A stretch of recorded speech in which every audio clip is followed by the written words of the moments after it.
उपस्थित सर्व मान्यवरांना नमस्कार आणि सर्वांचे मनपूर्वक स्वागत. आज आपण सर्वतोभद्र चक्राविषयी शिकणार आहोत. तर नवमांश हा आपल्या पारंपरिक पद्धतीमध्ये अतिशय महत्त्वपूर्ण मानला जातो. तसेच सर्वतोभद्र चक्र जेव्हा आपण शिकतो तेव्हा नवमांशाचा विचार अतिशय महत्त्वपूर्ण आहे.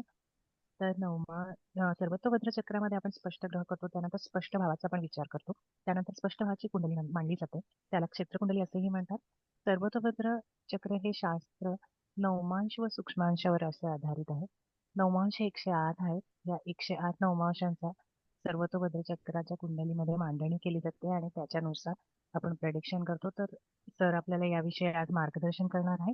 मी सरांना विनंती करते की त्यांनी आजच्या लेक्चरला सुरुवात करावी. Thank you sir. Thank you Mukesh sir. नमस्कार. धन्यवाद मॅडम. धन्यवाद. पहिल्यांदा आपण स्वागत करूया. आता कुलकर्णी मॅडमने स्वागत केलेलं आहे, तर त्यांचं पहिल्यांदा स्वागत करतो. नंतर इत्यादी सर्व माननीय, आदरणीय, सन्माननीय जे आहेत आपले, त्याच्यामध्ये दळवी साहेब आहेत, मुकेश भाऊ आहेत, कुबल मॅडम आहेत, देशमुख मॅडम आहेत, हळदणकर मॅडम आहेत, कुलकर्णी, सर्व कुलकर्णी, इत्यादी कुलकर्णी, तर सगळ्यांचं स्वागत आहे.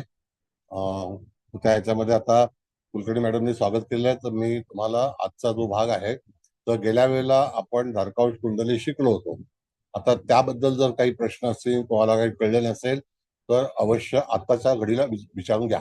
त्याच्यानंतर परत धारकांश कुंडलीचा जो भाग आहे तो तिचा विचार केला जाणार नाही. जेव्हा आपण दुसरी पत्रिका हे करू, फलादेश करू, त्यावेळेला धारकांश कुंडलीचा विचार करू. तर तत्पूर्वी जर समजा धारकांश कुंडलीबद्दल काही प्रॉब्लेम असेल, तर कारण का गेल्या वेळेला पूर्ण क्लास जो आहे तो रेकॉर्डिंग झालेला नाही, तर ती काही तांत्रिक अडचण होती. तर आता जर तुम्हाला त्याबद्दलचा काही प्रश्न असतील तर तुम्ही आता विचारून घ्या. मग त्यातून मी तुम्हाला उत्तर देतो आणि समजावून सांगतो. पण आज आपल्याला शिकायचं आहे सूर्याचं नक्षत्र बिंदू. सूर्याचं नक्षत्र बिंदूचा जो चार्ट आहे काही जणांना पाठवलेला आहे, तर त्याच्यावर तिथे कसा फलादेश द्यायचा. तर तेव्हा असं नियम आहे की त्या ठिकाणी धनु लग्नाची जी पत्रिका आहे त्या धनु लग्नापासूनच आरंभ करायचा आणि त्या ठिकाणी सूर्याचं नक्षत्र बिंदूमध्ये असणारे जे बिंदू आहेत ते आपल्या कुंडलीमध्ये आपलं जे मागील आयुष्यातलं जे कर्म असतं तर त्या ठिकाणी ते आपल्याला भोगावंच लागतं, असा नियम आहे. तर त्याला अनुसरून तुम्हाला सूर्याचं नक्षत्र बिंदूची कुंडली व्यवस्थित वाचता आली पाहिजे. आता ती का वाचावी, तर त्याच्याकरता एक सेपरेट पार्ट असा आहे की त्याची विभागणी करते वेळी सूर्याचं नक्षत्र बिंदू हा जो प्रकार आहे, तर मागील जन्मामध्ये आपण जे काही कर्म केलेलं असतं त्याला अनुसरून आपण त्या ठिकाणी ते भोगायचं असतं. त्याच्यामध्ये काही सुटका नसतात. मग त्याच्यामध्ये चांगले बिंदू आहेत, वाईट बिंदू आहेत, तसा फलादेश त्याला तिथे द्यायचा असतो. तो फलादेश करताना सूर्याचं नक्षत्र बिंदू ही कुंडली बनते वेळी सूर्य हा त्या नक्षत्रामध्ये असल्यापासून कितव्या नक्षत्रामध्ये तो बिंदू येतो हे ठरलेलं असतं. त्याला मी नोट्स पाठवलेले आहेत. तर काहींना नोट्स मिळाले नसतील तर त्यांनी तिथे मला हे करावं, मेसेज करावा. तर टेलिग्रामला करून चालणार नाही, कारण का टेलिग्रामला हँडरायटिंगच्या ज्या नोट्स आहेत त्या उघडल्या जात नाहीत. तर पहिल्यांदा तुम्हाला व्हॉट्सअपलाच रिक्वेस्ट पाठवावी लागेल. तर मी जे लोक उपस्थित असतात त्यांनाच नोट्स पाठवतो, इत्यादी सर्व ठिकाणी पाठवू शकत नाही, कारण का ते माझ्याकडे 26,000 लोक साधारणतः एका व्हॉट्सअप नंबरला आहेत. टोटल 3 नंबर आहेत, तर साधारणतः 70-72 हजार नंबर आहेत. तर त्यांना पाठवून काही उपयोग नाही, कारण का ते लोक त्या शास्त्राशी परिचित नाही आहेत. तर आज आपल्याला सूर्याचं नक्षत्र बिंदू बद्दल चर्चा करायची आहे आणि सूर्याचं नक्षत्र बिंदू ही अत्यंत आवश्यक आहे. कारण ती केव्हा वाचायची असते, ज्या वेळेला जातक आपल्याकडे येतो. जर समजा तुम्हाला आवश्यकता भासली किंवा जर तुम्हाला त्याच्यावरतीच जर त्याला निर्णय द्यायचा असेल, तर त्याला त्या वयामध्ये तो बिंदू हा ऍक्टिव्ह असतो. तो कुठल्या नक्षत्राशी संबंधित आहे, ते स्थान कोणतं आहे. आता जसं की धनु लग्न जे आहे ते पश्चिमेला आहे, तर ती दिशा जी आहे ती पश्चिमेची आहे. स्थान कुठलं येईल, तर प्रथम स्थान येईल. वाक्य लक्षात ठेवा, पश्चिम दिशा ही धनु लग्नाची आहे, धनु राशीची आहे. आणि स्थान जे आहे ह्या पत्रिकेमध्ये आपण जी पत्रिका वर्णन करतो किंवा फलादेश करतो तर ते प्रथम स्थान आहे. म्हणून तिथे ज्या काही घडामोडी होणार असतील त्या प्रथम स्थानावरती, कारण तो बिंदू कोणत्या स्थानावरती आलेला आहे त्याला अनुसरूनच आपल्याला पुढे त्याची वाच्यता करायची असते, म्हणजे तिथे फलादेश द्यायचा असतो. इथपर्यंत लक्षात आलं का? आणखी काही तुम्हाला अडचण आहे सांगा.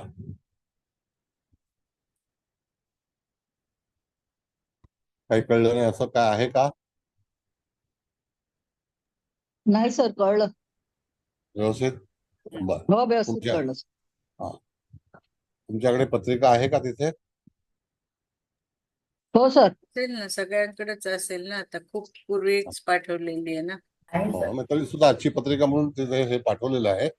तर त्या ठिकाणी सूर्याचं नक्षत्र बिंदू जे आहेत ते पूर्व कर्माच्या नुसार धनु लग्नाला कुठला बिंदू आलेला आहे का, आणि तो सूर्यापासून निर्माण झालेला आहे. कळलं का? जो पुन्हा जन्म झालेला आहे त्याला पण सूर्य कारणीभूत आहे, आणि मागील जन्म सुद्धा आहे त्याला सुद्धा सूर्य कारणीभूत आहे. म्हणून सूर्याचं नक्षत्र बिंदू हे चांगले का वाईट, त्याच्यामध्ये पहिला जो आहे तो विद्युन्मुख नावाचा बिंदू येतो सगळ्यात पहिला. तर विद्युन्मुख हा जो भाग आहे तो त्याच्याबद्दल जर परिचय आपल्याला करायला गेलं तर विद्युन हा जो भाग आहे तो नेत्र म्हणून त्याला सांगितलेला आहे. तर नेत्राला विद्युन म्हणतात, आणि मुख म्हणजे समोर.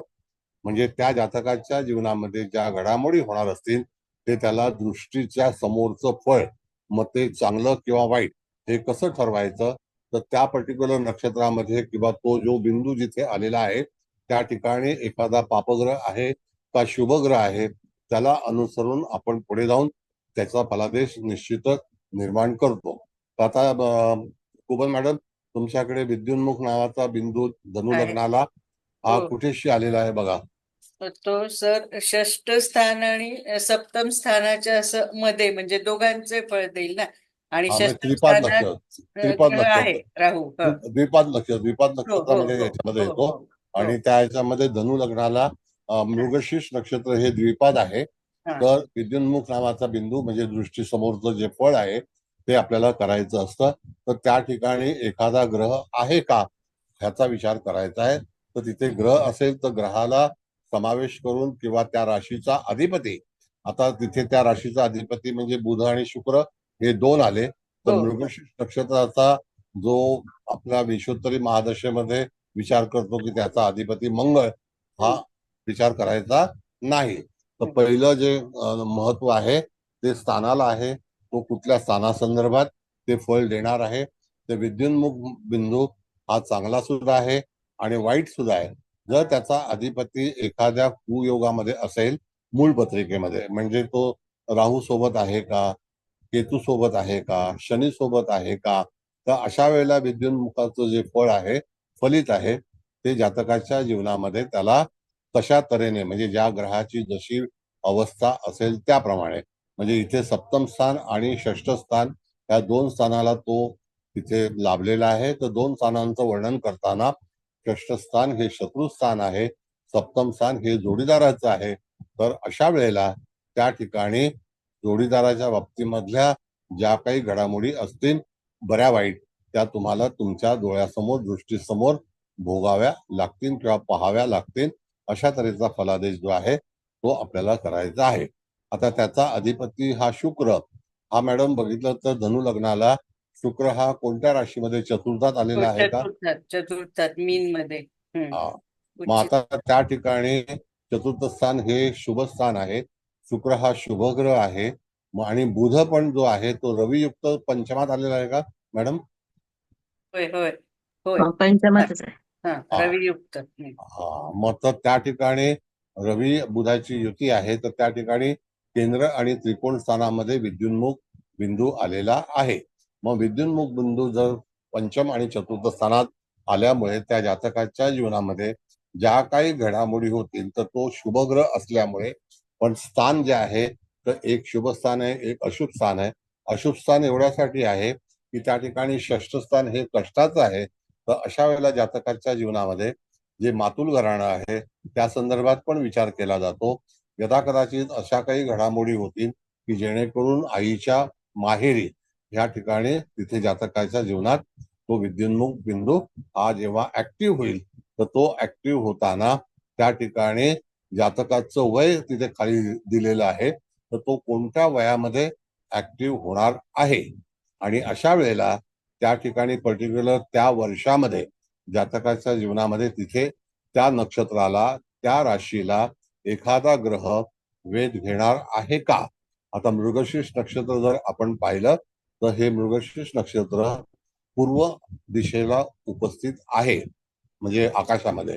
कारण का की ईशान्य दिशेला कृत्तिक आहे, रोहिणी नंतर पूर्व ईशान्येला आहे आणि मृगशीर्ष हे पूर्वेला आहे आणि आरद्रा जे आहे ते पूर्ण पूर्वेला आहे.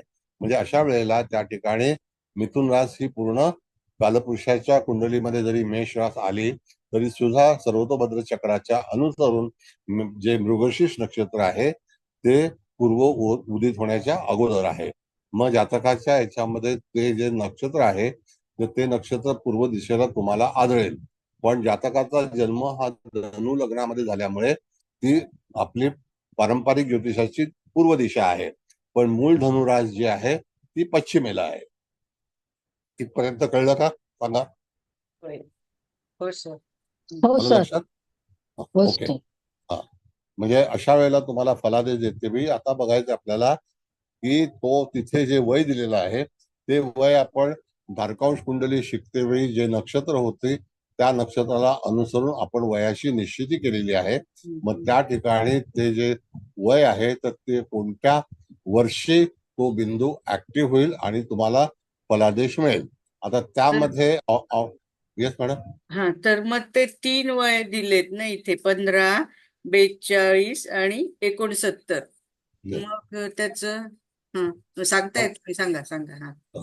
हा, मग आता त्यावेळेला जेव्हा वय जे चालू असेल आणि त्यावेळेला जर त्या ठिकाणी एखादा ग्रह तिथून वेध लावत असेल, म्हणजे मोकळ्या नक्षत्राला सुद्धा वेध लागतो, पण तो वेध जो आहे तो बिंदूला लागतो. तर त्या बिंदूला त्या ठिकाणी यदा कदाचित बरे वाईट दिवस, पण त्या घटना ज्या घडतील तर तिथे जे वय दिलेलं आहे त्या वयामध्ये जातकाच्या जीवनात शुक्र आणि बुध ह्या ग्रहांच्या घटना घडतील. कारण का की मिथुन रास आणि वृषभ रास हे 2 राशीमध्ये तो बिंदू आलेला आहे, अर्धा इकडे अर्धा तिकडे. कारण का की ते द्विपाद नक्षत्र असल्यामुळे.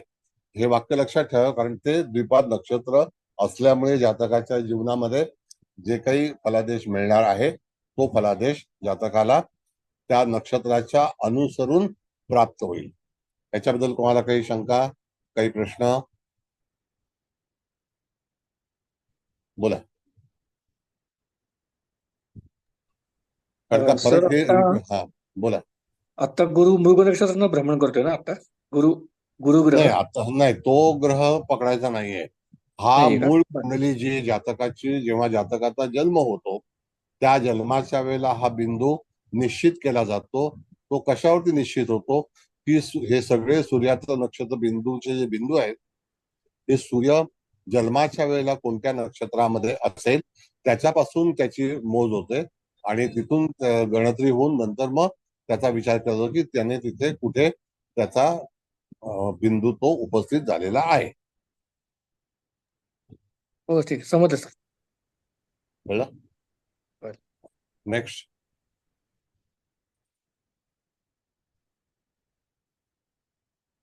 इथे सर आता षष्ठात राहू आहे ना, मग त्याला त्याचं मग कसं आता होईल? त्या ठिकाणी जेव्हा षष्ठातला राहू जो आहे ना हा, तर तो यदा कदाचित रोहिणी नक्षत्रामध्ये आहे का? होय, बहुतेक मग रोहिणीतच राहते मग परत. त्या ठिकाणी राहूचा आणि त्या नक्षत्र बिंदूचा सूर्याचा रोहिणी. नक्षत्र बिंदूचा संबंध नाही. अच्छा, म्हणजे जर यदा कदाचित जर हम्म, रोहिणी नक्षत्रामध्येच हा बिंदू जर आला असता तर त्या ठिकाणी जे दृष्टीसमोरचं फळ आहे ते हम्म. राहू ग्रहाला अनुसरून तिथे Yes. त्या जातकाला बरं वाईट फळ जे आहे ते त्याच्या दृष्टीसमोरचं फळ भोगावयास लागलं असतं किंवा लागेल. हम्म. कळलं का? आणि म्हणजे इथे राहूचं आपण काही विचारात नाही घ्यायचं, कारण तो रोहिणी नक्षत्रात आहे म्हणून. हा, त्याचं अंतर दूर आहे. हो बरं, हो. आता भाग असा आहे मॅडम की हा. जेव्हा असे ग्रह किंवा असे बिंदू जेव्हा एखाद्या कुंडलीमध्ये उपस्थित असतात ते पूर्वजन्माच्या अनुसरून आहेत, पूर्वकर्मानुसार. आता पूर्वकर्मानुसार जर आपण बघितलं तर थोडक्यात असं आहे की जातकाने जर थोडासा विचार केला किंवा जर कृष्ण भक्तीमध्ये किंवा भागवतमशी संबंध असेल तर आपल्या जीवनामध्ये अशा घडामोडी का होत आहेत तर अजून आपलं जे पूर्वकर्म जे आहे ते पेंडिंग आहे. होय. आणि ते पेंडिंग असल्यामुळे यदा कदाचित ते आपल्याला बरचसं फळ जे आहे ते दृष्टीसमोरचं बरं वाईट फळ जे आहे ते आपल्याला हम्म. पाहावंच लागतं.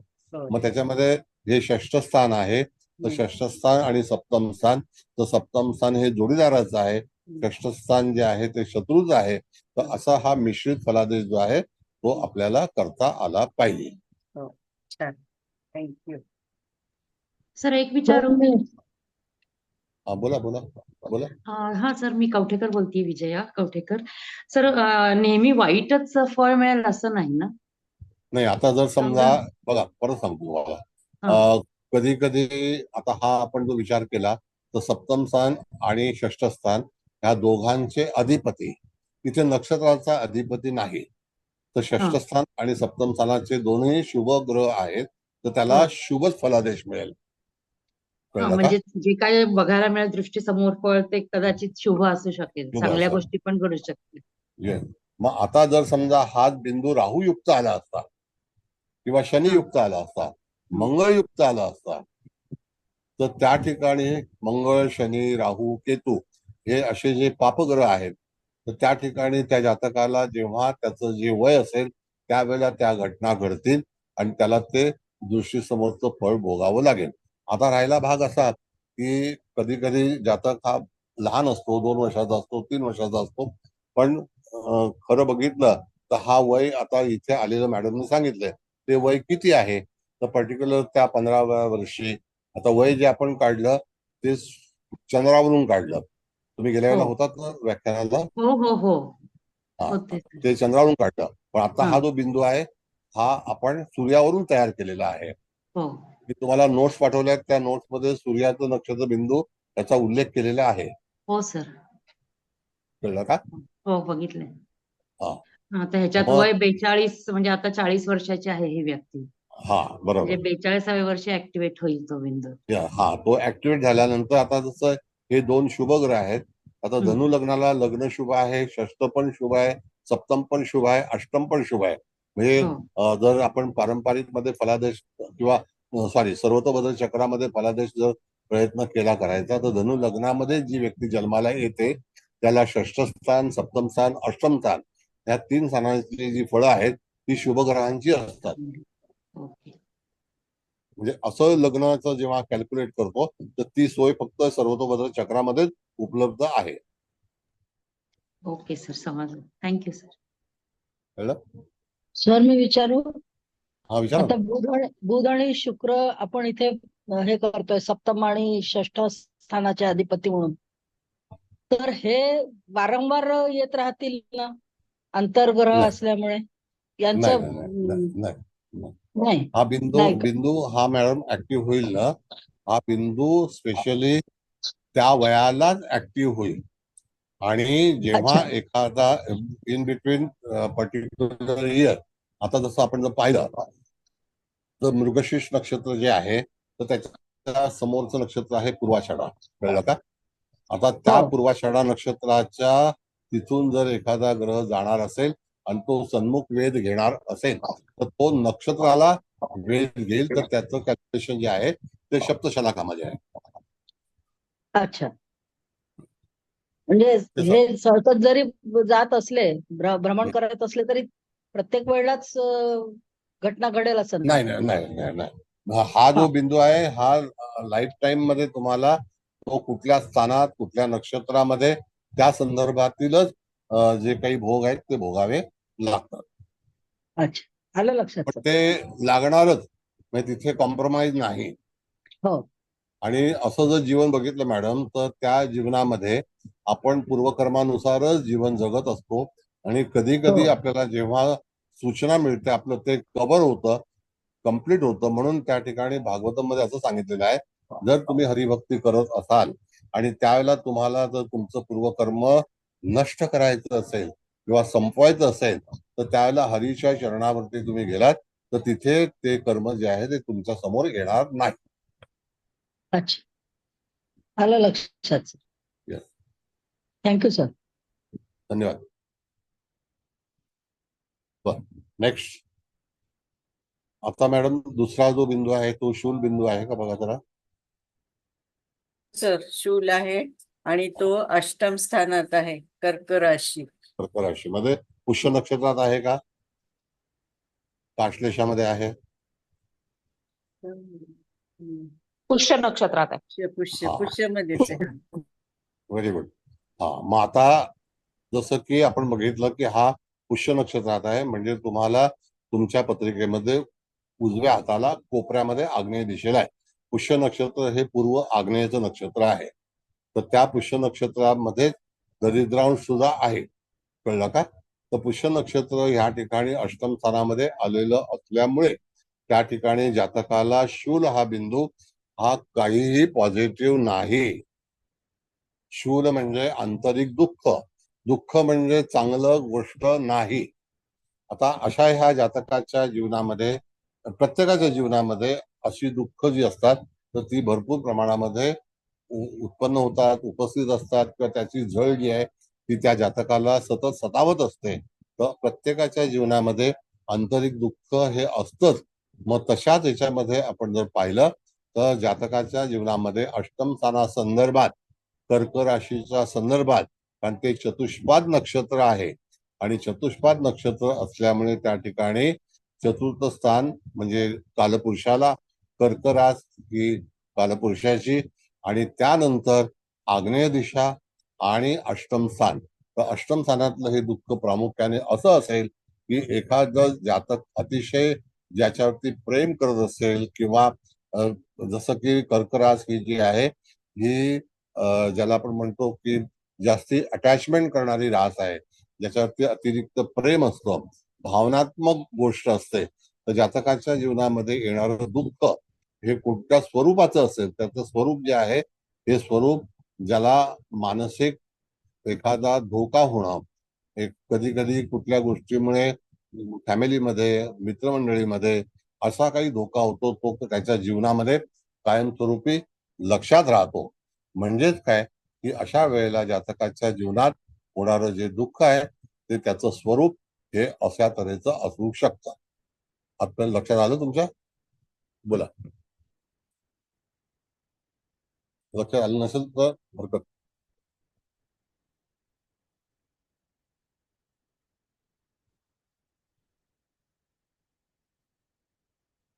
लक्षात जे आता मी तुम्हाला विश्लेषण सांगितलं ते? हो सर, आलं लक्षात. आणखी कोणाच्या लक्षात? हो सर, कळलं. कळलं ना? हा. मग हो आता सर, हा समजलं. शूलबिंदू कोणत्या वर्षी येणार आहे? आता तिथे आपण बघितलं मगाशी तर 14 वर्षी, तर हा 18-20 वर्षी आहे का? बघा तुम्ही. 18, 45 आणि 72 आहे हा, वय. म्हणजे जातकाच्या जीवनामध्ये त्या दरम्यान लक्षात घ्या, त्या दरम्यान त्या ठिकाणी जेव्हा एखादा ग्रह तिथे वेध लावेल, आता तो ग्रह जेव्हा सन्मुख वेध लावतो तर त्यावेळेला तिथे असणारं जे नक्षत्र आहे तर ते नक्षत्र जे आहे ते ज्येष्ठा नक्षत्र आहे. तर ज्येष्ठा नक्षत्र आणि पुष्य नक्षत्र ह्याचा समसप्तक वेध होतो. आहे का? बघा, समसप्तक वेध आहे ज्येष्ठाचा आणि त्याचा. आहे सर. हा, मग अशी घटना होते वेळी त्या काळामध्ये, म्हणजे ते 1 वर्षाचा जो पिरियड आहे तर त्यामध्ये सूर्य हा जो त्या ठिकाणी जेव्हा येईल तर साधारणतः ती तारीख जी आहे तर ती तारीख कदाचित 2 जानेवारी नंतरची असू शकेल. बघा, 2 जानेवारीला ज्येष्ठा नक्षत्रामध्ये सूर्य असेल का किंवा आहे का हे तुम्हाला पाहता आलं पाहिजे. आहे का? 2 डिसेंबर, सॉरी, 2 डिसेंबर. हो सर, बरं, आहे. ज्येष्ठा नक्षत्र समोर दिसतंय तुम्हाला? पुष्य हो, नक्षत्राच्या समोरच आहे. समोर समोर समोर आहे आहे, ना? पुढच्या समोर. हो. हा, मग त्याला त्या ठिकाणी तुम्हाला आल्यानंतर जातकाला सूचना द्यायची की डिसेंबर महिन्यामध्ये अशी एखादी घटना होऊ शकते की ज्याच्यामध्ये तुला जे आंतरिक दुःख होईल ते जीवनामध्ये भोगावंच लागेल, आणि त्याचं जे काही यदाकदाचित कधी कधी आता एखाद्या व्यक्तीच्या आयुष्यामध्ये ह्या घटना जेव्हा होत असतात तर त्या मनामध्ये शेवटपर्यंत तिथे राहतात आणि त्याची आठवण उजळणी सारखी सारखी होत असते. म्हणून हा शूलबिंदू तर शूलचा मुख्य अर्थ काय आहे, तर आंतरिक दुःख हे आपण कदाचित कधी कोणाला सांगू शकत नाही. अशा प्रत्येक व्यक्तीच्या जीवनामध्ये कुठलं ना कुठलं तरी आंतरिक दुःख असू शकतं. मग ते अष्टम स्थानातलं दुःख म्हणजे मृत्यू स्थानातलं आहे. यदा कदाचित अष्टम स्थानामध्ये ज्या ज्या गोष्टी पाहिल्या जातात, तर त्या गोष्टीमध्ये यदा कदाचित आपल्या पैशाचा संग्रह असेल, आपल्या घरामध्ये किंवा कुटुंबामध्ये एखादी व्यक्ती अशा तऱ्हेने गेली असेल, त्याच्यावरती आपली भरपूर अटॅचमेंट असेल किंवा तो गेल्यामुळे आपल्याला जे झालेलं दुःख असेल, हे दुःख माणसाच्या मनामध्ये शेवटपर्यंत जागृत राहतं. त्याला शूलबिंदू असं म्हटलेलं आहे. बोला. सर विचारू का एक? हा बोला. आपण हा शून्यबिंदू 18, 45 आणि 72 या 3 वर्षामध्ये टप्प्यांमध्ये म्हणजे आयुष्याच्या 3 टप्प्यांमध्ये ही वर्ष आलेली आहेत.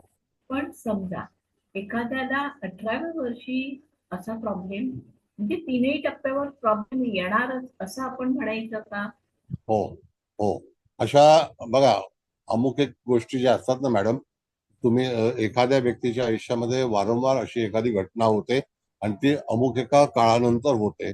आता त्यावेळेला ती आपल्या लक्षात राहते, कारण का की काळ हा कोणाचाच नसतो. तो काळ येणारा असतो आणि काळ नंतर तो जाणारा असतो. म्हणून कालाय तस्मै नमः असं म्हटलं जातं. येणाऱ्या काळावरती वंदन करून, नमस्कार करून तिथे ते आपल्याला सहन करावंच लागतं. आणि अशा बऱ्याचशा घटना ज्या आहेत त्या कदाचित जातकाच्या जीवनामध्ये होत असतात किंवा होऊन गेलेल्या असतात. तर त्यावेळेला तो मनुष्य कधीही त्याच्यातून बाहेर निघू शकत नाही. तुम्हाला जर बघायचं असेल तर एक ह्याचा सिनेमा आला होता, तर त्याचं जे हे आहे तर तो शीर्षकच शूल नावाचा होता. अतिशय चांगल्यापैकी लक्षात ठेवण्यासारखा तो सिनेमा होता. 1900 मला वाटतं 2000च्या जवळपास आला होता. सयाजी शिंदेचा आणि मनोज वाजपेयी. बोला. मला असं वाटलं की एखाद्या टप्प्यावर येतो किंवा असं काही असं आहे का? नाही, आता बघा कसं आहे मॅडम, की तुम्ही आता एवढं आयुष्य जीवन जगलेले आहात, तर त्याच्यामध्ये अशा काहीतरी प्रमुख 3 घटना झाल्या असतील की ज्या तुमच्या कायमस्वरूपी लक्षात आहे, स्मरणात आहे. असा हा शूलबिंदू हा चांगला बिंदू नाही. मग कधी कधी नातेवाईकांनी फसवलेलं असतं, कधी त्या ठिकाणी आपल्या मित्रांमंडळीमध्ये किंवा एखादी घटना घडलेली असते, एखादा लॉस झालेला असतो, कदाचित काही लोकांपासून आपल्याला दुःख झालेलं असतं. अशा घटना ह्या जातकाच्या जीवनामध्ये म्हणजे प्रत्येक व्यक्तीच्या जीवनामध्ये घडलेल्या असतातच आणि घडतातच. सर त्याला कोणीही अवॉइड करू शकत नाही. मी गेल्या वेळी शिकवलं तेव्हा मी सगळं ते चार्ट करून त्या घटना तेव्हा आढावा घेतला होता. पण आता पुन्हा थोडस विस्मरणात गेल्यामुळे मी विचारलं की समजा त्या टप्प्यावर नाही आले तर पुढच्या टप्प्यावर येणाऱ्या ती म्हणजे येऊ शकतं असं. हो हो, पर्टिक्युलर कसं आहे मॅडम सांगतो तुम्हाला. सूर्याचं नक्षत्र बिंदू हा विचारच जो असा आहे जो सर्वतोभद्र चक्रामध्ये, की जातकाच्या जीवनामध्ये ह्या घडामोडी होणारच. आता ते सप्तम स्थानामध्ये तो बिंदू आहे तर दरवेळेला काही जोडीदाराबद्दलच होईल असं नाही. षष्ठ स्थानामध्ये तो बिंदू आहे विद्युन्मुक्त जोडीदाराबद्दल किंवा शत्रूबद्दलच होईल असं नाही. There are number of people. Bhagwat madam बोला.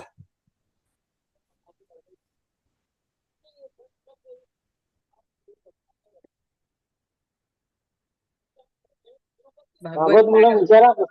Bhagwat madam. Thank you sir. Thank you. Bhagwat madam. नाही सर, बोलत नाहीत का? त्यांचं नेट गेलं असेल बहुतेक. तर मी विचारू. हा विचारा. सर म्हणजे ज्या स्थानामध्ये तो शूलबिंदू पडला असेल त्या स्थानासंबंधाने काहीतरी दुःख निर्माण होणार, बरोबर? आणि प्रत्येक माणसाच्या कुंडलीत कुठे ना कुठेतरी तो बिंदू येणारच आहे. म्हणजे प्रत्येकाला कधी ना कधी काही म्हणजे ज्या वयानुसार असेल त्या माणसाला ते दुःख भोगावंच लागणार. असं आहे मॅडम की आता तुम्ही एवढं आयुष्य काढलेलं आहे, तर यदा कदाचित जीवनामध्ये 2 घटना तरी अशा असतील, कळलं का, की त्या पर्टिक्युलर त्या वयामध्ये त्या वर्षामध्ये झालेल्या आहेत. तर त्या ठिकाणी शूल हे आंतरिक दुःख आहे की ते तुम्हाला चटका लावूनच गेलेलं आहे. आणि अशी घटना घडते की नाही? घडते ना. Yes.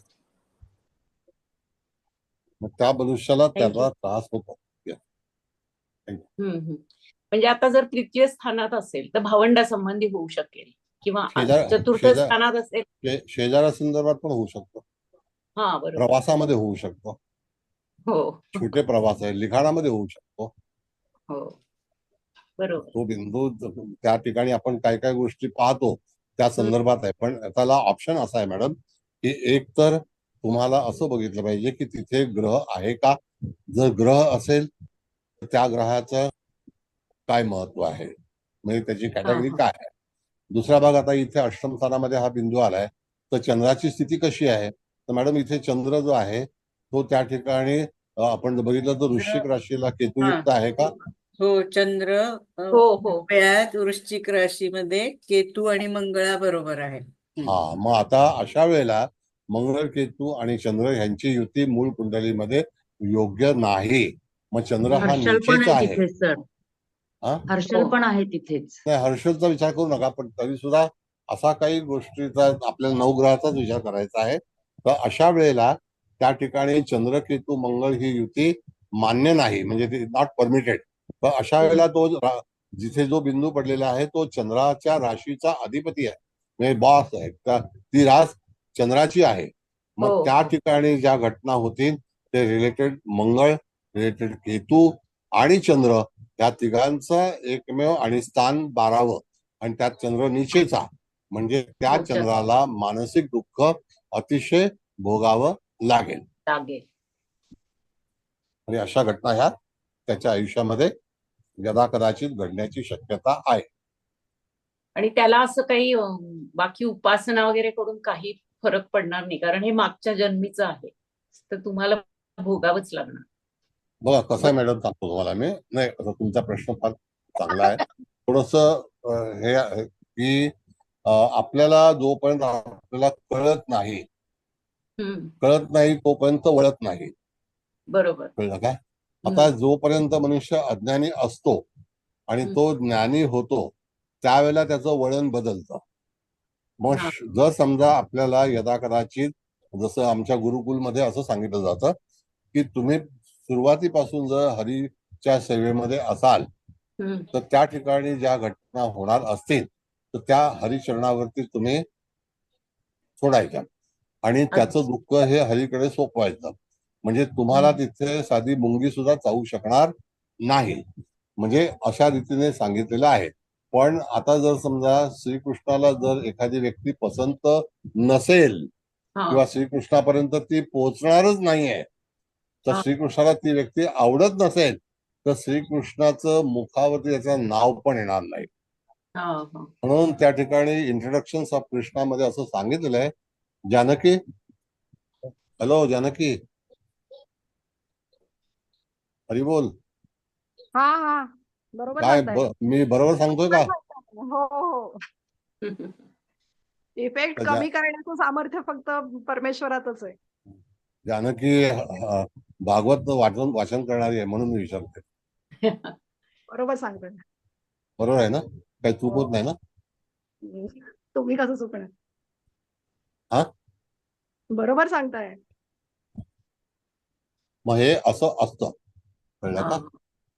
म्हणून त्या ठिकाणी जोपर्यंत तुम्हाला पर्यायी, जसं एखादं ज्ञान, एखादा वरदहस्त, एखादी दिशा दाखवणारी व्यक्ती जर तुम्हाला मिळाली आणि जर तुम्ही हरिकीर्तनामध्ये असाल किंवा हरिसेवेमध्ये असाल तर यदा कदाचित ते दुःख जे आहे ते निघून जाईल, तुम्हाला कळणार सुद्धा नाही किंवा आलेलं दुःख तुम्ही एवढं सिरियसली घेणार पण नाही.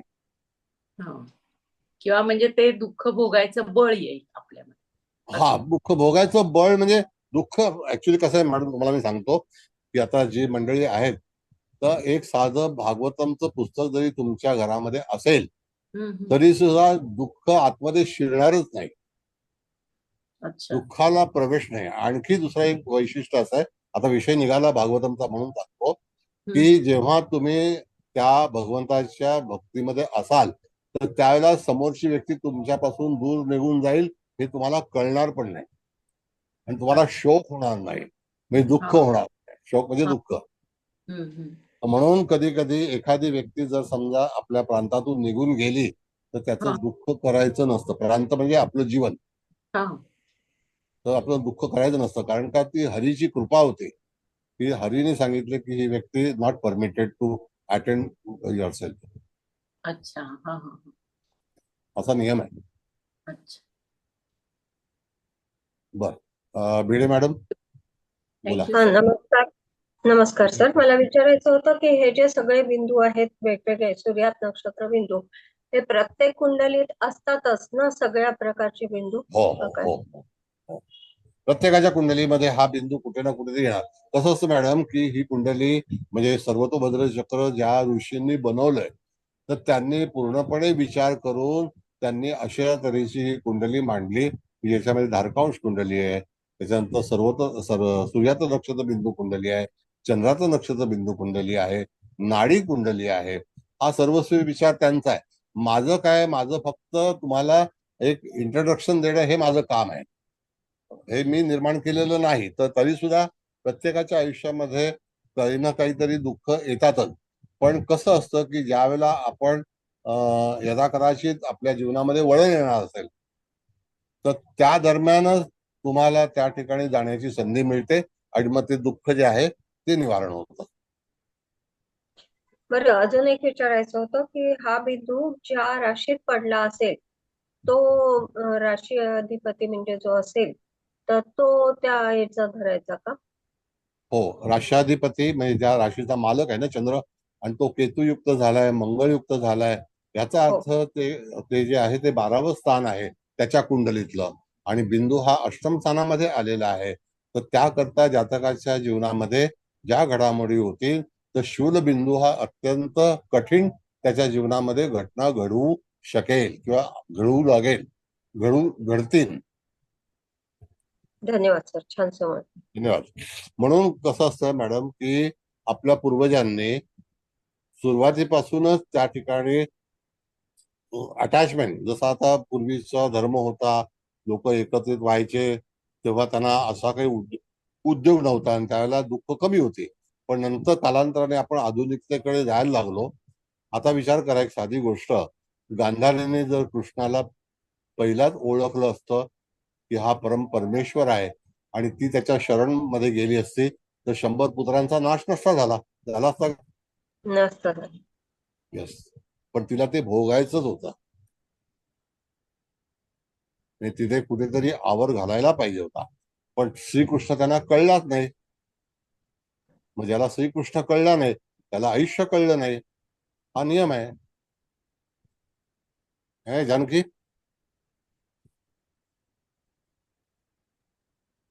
परमेश्वर कृपाच असावी लागते कृष्ण कळायला. हॅलो, हा हा हा, आला ना अरे आवाज? बोल. येस येस, येतो.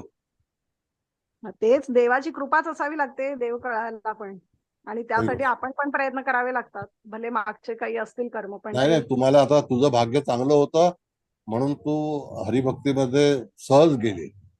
सहज. तुमची कृपा. मी एक निमित्त आहे. कोणीतरी पण तुझ्या निमित्त बनतं, पण ते आपण धरून ठेवायला लागतं. कोणीतरी निमित्ताने येत असतात आपल्या आयुष्यात, गीता येत असते, पण ती आपण धरणं हे पण महत्वाचं असतं. खरी गोष्ट आहे. मी तर फक्त मार्ग दाखवला. मी थँक्यू. इंट्रोडक्शन्स आहे. हा, बाकी तो मार्ग आता तुला तर माहिती आहे आपल्याकडे किती लोकांना हरीचं नाव घेता आलं नाही. असं आहे हो ना. हो हो, जानकी माझी वहिनी आहे म्हणून. थँक्यू. थँक्यू. बर, चल नेक्स्ट. आणखी कोण आहे विचारायचं तुम्हाला? सर मी एक विचारू? हा, विचारा. सर तुम्ही असं दिलंय की काही काही वेळेला त्या स्थानाचा सुद्धा नाश होतो, म्हणजे काय सर, त्याचा काय अर्थ? त्या स्थानाला दुःख आलं म्हणजे स्थानाचा नाश झाला ना मॅडम. पर्टिक्युलर त्या बिंदूमुळे झाला. त्या बिंदूमुळे म्हणजे तो बिंदू ज्या वेळेला ऍक्टिव्ह, आता उदाहरणार्थ तुम्हाला सांगतो, की समजा आता आपल्याकडे इथे ईडीच्या वगैरे भरपूर मोठ्या प्रमाणामध्ये छापे पडतात, तर ते अष्टम स्थानावरून आपण पाहिलं तर कारण ते संग्रहित असणारं धन आहे. स्थान आहे. म्हणजे पैसा. काय धग आपटला बघा, ढगावरती काय धग सर? आपट धग धग म्हटलं आपटले एकमेकावर. हा, हो, अच्छा. तर त्या गडगड. ठिकाणी छापे पडतात, तर ते छाप्यामध्ये एवढं धन निघून जातं. आता एवढं धन निघून गेलेलं आहे, तर ह्याचा अर्थ तिथे तो शूलबिंदू त्या पर्टिक्युलर टायमिंग मध्ये ऍक्टिव्ह झाला किंवा त्याचा अधिपती जो आहे तो चुकीच्या ग्रहासोबत आहे, म्हणजे चुकीच्या ग्रहासोबत, तर त्याचं दुःख फार मोठं आहे ना. हो. आणि हो, म्हणून नक्की. त्या स्थानाला त्याला तिथे सहन करावं लागलं, तिथे त्याला त्याग करावा लागला एखाद्या गोष्टीचा. आज हो, पण म्हणजे म्हणून त्या सीबीआयने स्थानाचा नाश झाला असं म्हणतो. Yes yes okay. स्थानाचा नाश होणार, म्हणून त्या ठिकाणी त्या स्थानाचा नाश होणे असं दर्शित केलेलं आहे. Okay sir, thank you. तर मी विचारू, हा बोला. तर हा शूलबिंदू जिथं पडलाय तिथं जर समजा गुरु गुरु असता तर त्याचं दुःख थोडंफार कमी झालं असतं का? जर बिलकुल नाही. गुरु त्या याच्यामध्ये स्थानी पडला असता उलट तर. गुरुला तो भोग भोगायला लागला असता. गुरु म्हणजे संतती, गुरु म्हणजे आर्थिक धोरण, गुरु म्हणजे सोनं, गुरु म्हणजे एज्युकेशन, गुरु म्हणजे इन्स्टिट्यूट, त्याबद्दलचा लॉस, त्याबद्दलची हानी. शूलबिंदू हा पॉझिटिव्ह नाही, हा निगेटिव्ह येतो. सर शूलबिंदू म्हणजे संतती असेल समजा, तर आपल्या चुका पाठच्या जन्मातल्या या आपल्या संततीला भोगायला लागू शकतात का? तुम्ही हरिभक्ती नाही नाही नाही केली. नाही नाही सांगतो ना. असं आहे मॅडम की जर समजा गुरु हा शूलबिंदूशी मिश्रित एकाच नक्षत्रात आला, बघा रास जी आहे ती 2.25 नक्षत्राची आहे. आता जी कर्क रास आहे त्याच्यामध्ये पुनर्वसू पण आहे, आश्लेषा पण आहे आणि पुष्य पण आहे. पण तो नेमका गुरु पुष्यमध्ये आहे का, हा पहिला विचार करायचा आहे. आणि त्या राशीमध्ये नसला तरी सुद्धा हा जो बिंदू आहे हा नक्षत्राला आलेला आहे, राशीला आलेला नाही. आता हा पुष्य नक्षत्रामध्ये आहे, पण ती पुष्य नक्षत्राची जी काही रास आहे ती कर्क आहे. अच्छा. जी रास निर्माण झाली ती पुष्य नक्षत्रामुळे तयार झाली. आणि जर पुष्य नक्षत्रामध्येच गुरु असेल तर त्या ठिकाणी आणि शूलबिंदू आला असेल तर जातकाच्या जीवनामध्ये फक्त संततीसाठी म्हणून असं करता येणार नाही. यदा कदाचित त्या पलीकडे गुरुसाठी भरपूर काही वेगवेगळ्या गोष्टी आहेत. बँकिंग आहे, फायनान्स आहे, आर्थिक धोरण आहे. कळलं का? ओके. हा कळलं सर. असं सर मी असं आहे. नवीन आहे, थोडंसंच कळतंय मला, पण मी वारंवार ऐकणार आहे. ठीक आहे. हा. बरं. दुसरं आता हे सूलबिंदू संपला, भागवत मॅडम पण गेल्या, मग काय विचारायचं काय नाही आलं काय, पण नेटचा प्रॉब्लेमच आहे. सर पुण्यात पण भरपूर पाऊस पडतोय त्यामुळे नेट जाते. आता काय करणार मॅडम, हा सगळा आपण केलेला प्रकार आहे, त्याच्यामुळे ही वर्षा जी आहे ती आलेली आहे. भागवत मॅडम आहेत सर, हा काय म्हणता? आहेत भागवत मॅडम. आहेत, आल्या का? बरं ठीक आहे. बरं ठीक आहे. आता कुबल मॅडम दुसऱ्या बिंदूकडे जाऊया. हो, आता सन्निपात बिंदू आहे चित्रा नक्षत्रातला दशम स्थानात, आणि तो लाभ स्थानात पण, कारण ते काय द्विपाद नक्षत्र आहे. द्विपाद, चित्रा नक्षत्र तुळेला पण आहे आणि कन्येला पण आहे. आता लक्षात घ्या, कालपुरुषाच्या कुंडली नंतर जे आपण सर्वतोभद्र चक्राची कुंडली पाहतो त्यावेळेला चित्रा जे ऐनांश आहेत, तर चित्रा नक्षत्र जे आहे ते मूळ दक्षिणेलाच आहे. कळलं का? त्याच्यापासून आपले ऐनांश ठरले जातात. त्या ठिकाणी जेव्हा आपण एखादी तिथी बोल, चित्रा म्हणजे चित्रपक्ष ऐनांश असं त्याला म्हटलेलं आहे. मग अशा वेळेला चित्रा नक्षत्र हे द्विपाद नक्षत्र आहे. मगाशी मृगशिष्ट द्विपाद होतं, जे शूलबिंदू ते चतुष्पाद मध्ये होतं, आणि आता चित्रा नक्षत्रामध्ये हे जो बिंदू आलेला आहे त्याचं नाव जे आहे ते आहे सन्निपाद. सन्निपाद म्हणजे एखादी घटना वारंवार होणे असा त्याचा अर्थ आहे. बरोबर आहे का मॅडम? बरोबर काय, तुमचं बरोबरच असणार, आम्ही शिकतोय तुमच्याकडनं. तरी सुद्धा पूर्व अनुभव काय सांगतो तुमचा? होय ना, हो ना. एखादी घटना वारंवार घडतेच ना, त्या बिंदूचा अर्थ तसा आहे. म्हणजे बरं, आता पुन्हा आपल्याला बघायचं आहे की कन्या राशीचा अधिपती हा बुध आहे, तूळ राशीचा अधिपती हा शुक्र आहे आणि तो चांगल्या स्थितीमध्ये आहे. बुध हा रवियुक्त आहे आणि शुक्र हा उच्चीचा आहे. होय. तर जातकाच्या जीवनामध्ये दशमस्थान आणि लाभस्थान ह्याबद्दलच्या ज्या काही घटना आहेत त्या वारंवार चांगल्याच होतील. पण त्या चांगल्या घटना, चांगले ग्रह, आता जर समजा त्या चित्रा नक्षत्रामध्ये एखादा ग्रह असता तर त्याची विभागणी त्या नक्षत्रामध्ये आणि त्या राशीमध्ये दोन्ही बाजूला झाली असते. पण त्या ठिकाणी सनिपात जिथे बिंदू आलेला आहे तिथे एकही ग्रह उपलब्ध नाही जन्माच्या वेळेला. आपण हे जे वाचत आहोत ते संपूर्णपणे जन्माच्या वेळेची असणारी स्थिती याचा विचार आपण करत आहोत. आलं लक्षात? तर त्या राशीत शनी आहे ना, हे तूळ राशी. पण तो नक्षत्र कुठला आहे मॅडम? विशाखा नक्षत्रात आहे. मग ते पुढे गेलं फार, पुढे गेलं. 20 अंशाच्या पुढे आहे ते. हो. विशाखा नक्षत्र 20 अंशाच्या पुढे सुरू होतं, कळलं का? आणि स्वाती नक्षत्र 20 अंशापर्यंतच असतं. म्हणून नक्षत्राचे अंश जे आहेत ते तुम्हाला माहिती हवेत, कळलं का? जसं की जे पुष्य नक्षत्र जे आहे ते कर्क राशीमध्ये 3 अंश 20 कलेनंतर सुरू होतं, कळलं का? असं आहे. आश्लेषा हे 16 अंश 40 कलेला सुरुवात होते. बोला.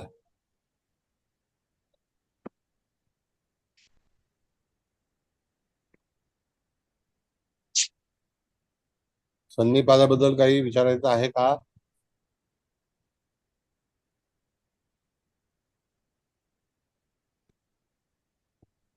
बहुतेक काही नाही विचारायचंय सर सगळ्यांना, कारण त्याचा रिझल्ट काय पॉझिटिव्हच आहे, चांगलं पण आलेलं आहे. पण समजा मॅडम इथे जर समजा हा बोला. एक विचारू, जर वारंवार त्या घटना होणार तरी सर त्या पर्टिक्युलर वयामध्येच होणार ना, म्हणजे ते आलेलं आहे वय त्या पर्टिक्युलर वर्षीच त्या घटना घड. आता असं आहे मॅडम, सांगतो पुन्हा घडत. आता आपण 2D पॉइंट घेऊया. आता मॅडमने प्रश्न विचारलाय त्याच्याकरता मी तुम्हाला आणखी सूचना करतो.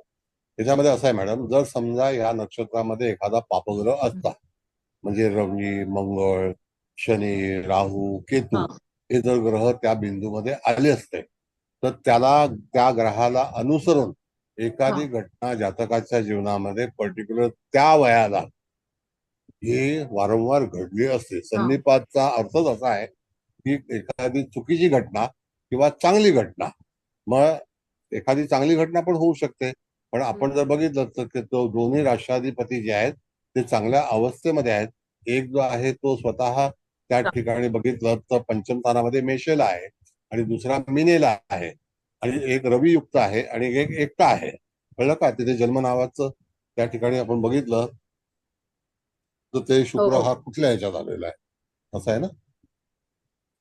तर ती घटना जी आहे, जर समजा चुकीचा ग्रह असेल तर घटना वाईट सुद्धा होऊ शकते. मग कधी कधी आपण म्हणतो, जातक आपल्याकडे येतो, सारखं माझ्या नशिबामध्ये असंच का घडतं, 12 वर्षापूर्वी असं झालं होतं, 15 वर्षापूर्वी असं झालं होतं. आता ही जी घटना आहे मॅडम, ही पर्टिक्युलर कोणत्या वयाला अनुसरून आहे. आता आपण बघितलं तर त्याच्यानंतर परत ती घटना 27 वर्षानंतर परत त्याच्या जीवनामध्ये तशीच घडेल.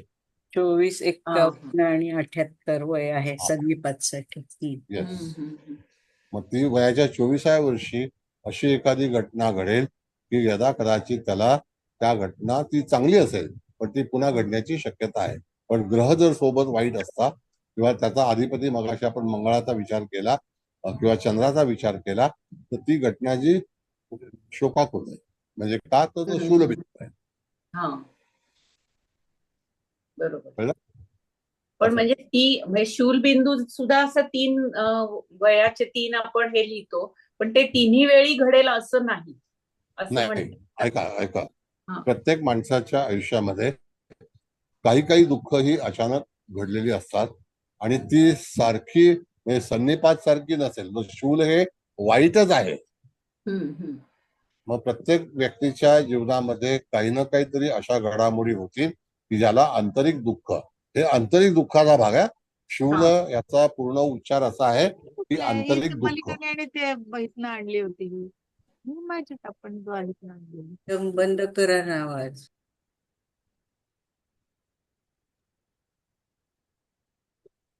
कळलं?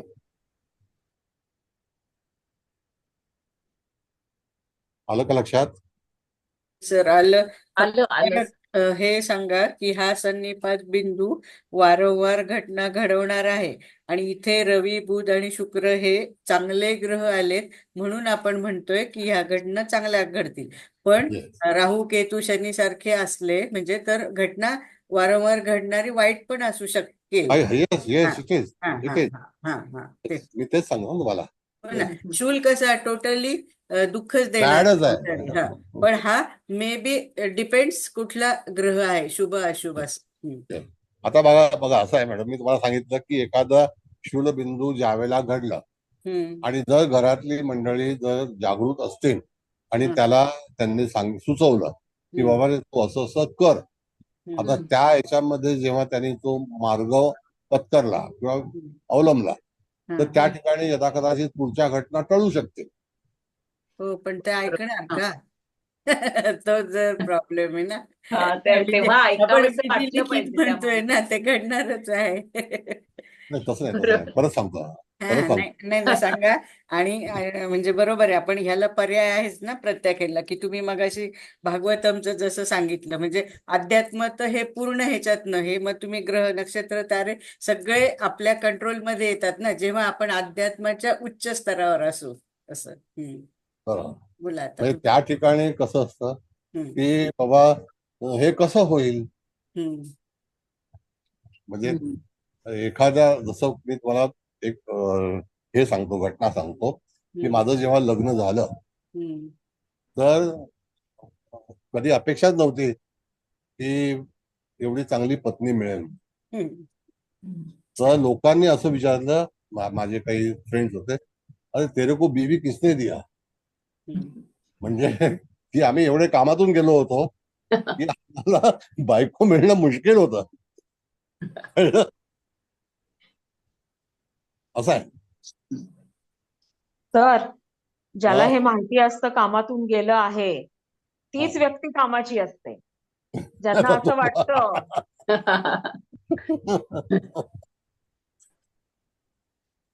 आम्ही सगळे आउटडेटेड होतो. कळलं? तिथे हे सगळं नशिबाचा खेळ आहे. बरोबर. असा भाग. पण ते नशीब आहे.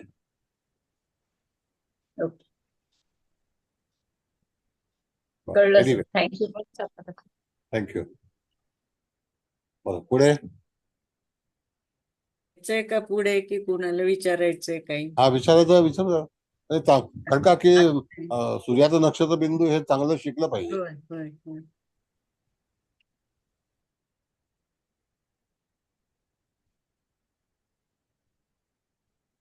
नाही विचारायचं वाटतं. मग पुढचा 18वा म्हणजे ज्येष्ठ नक्षत्रातला केतू आहे आणि तो 12व्या स्थानात आहे. सर एक विचारू का? हा बोला. कुणाला बोलायचं? हे मी जोगळेकर बोलतो. हे सूर्यात नक्षत्र त्यांनी ते वारंवार ज्या काही घटना घडतील त्या वर्षीच घडतील का अधेमध्ये पण घडतात? त्या वयाला घडतील. त्या वयाला दिलेल्या त्याच पुन्हा पुन्हा रिपीट होतील? नाही, पुन्हा त्याच घटना घडतील असं नाही. हा, अच्छा. घटना एखादी गोष्ट वारंवार घडेल. घटना वाईट घटना घडायची तर दुसरी पण घडायची, चांगली असेल त्या वयाला घडेल. येस. ओके. बर. आता हा केतू बिंदू जो आलेला आहे, हा केतू बिंदू हा मॅडम वृश्चिक राशीमध्ये पश्चिम नैऋत्येला आलेला आहे. कळलं का? पश्चिम नैऋत्येला. हम्म. आता पश्चिम नैऋत्येला हा केतू म्हणजे तो केतू नाही, हा केतू वेगळा आहे. हा केतू म्हणजे ध्वज, पताका. हा चांगला बिंदू आहे ना, पताका नाही लावतात म्हणजे. आहे चांगलं. बघा आता हो. असं आहे पण की इथे मंगळ पूर्वी, आलाय ना. हा. नाही हरकत नाही, पूर्वी आपल्याकडे अशी विचारधारा होती. आपण जेव्हा लग्न समारंभ करायचो किंवा एखादी हे काम करायचो, त्याला आपला झेंडा जो आहे तो वेगळा असायचा. आजही तुम्ही बघितलं तर काही वाहनावरती एक वेगळ्या तऱ्हेचा झेंडा तिथे असतो. असतो, होय. बरोबर ना. त्याला हम्म. केतू म्हटलेलं आहे. आता केतू हा, याला सर्वतोभद्र चक्रामध्ये ध्वज म्हटलं, ध्वज, पताका. म्हणून काही समारंभामध्ये तुम्ही बघितलं काही ठिकाणी तर तुम्हाला पताकाचं तोरण असतं, होय. कळलं का? हम्म. हा, मग तो ईश्वरी संकेत आहे. आता हम्म. ती पताका चांगली आहे का वाईट आहे? तर ज्या स्थानामध्ये जी पताका आली असेल, म्हणजे ध्वज, तो ध्वज आला असेल तर केतू म्हणजे ध्वज. मग त्या ध्वजाचा लौकिक तो चांगला होईल का वाईट होईल? होय. कधी कधी एखाद्या कुटुंबामध्ये एखाद व्यक्ती अतिशय नाव काढतं, उच्च स्तरावरती जातं, लौकिक प्राप्त होतं. केतू म्हणजे लौकिक प्राप्त होणे. हम्म. कधी कधी एखाद संत महात्मा हा जे असतात ते सुद्धा ती पताका जवळ बाळगतात. हम्म. मंदिरावरती पण अशी पताका असते आणि हम्म. मंदिराचा ध्वज जो असतो तो सर्व उच्च असतो. तर तसं हा जर केतू नावाचा बिंदू हा जर एकटा असेल तर निश्चितच तो चांगला आहे. मग आता समजा जर गुरु सोबत असेल, बघा त्या केतू आणि ह्या केतू मध्ये फरक आहे. तो आहे, साऊथ आहे. नोड हो. आणि हा केतू हा बिंदू आहे. हम्म.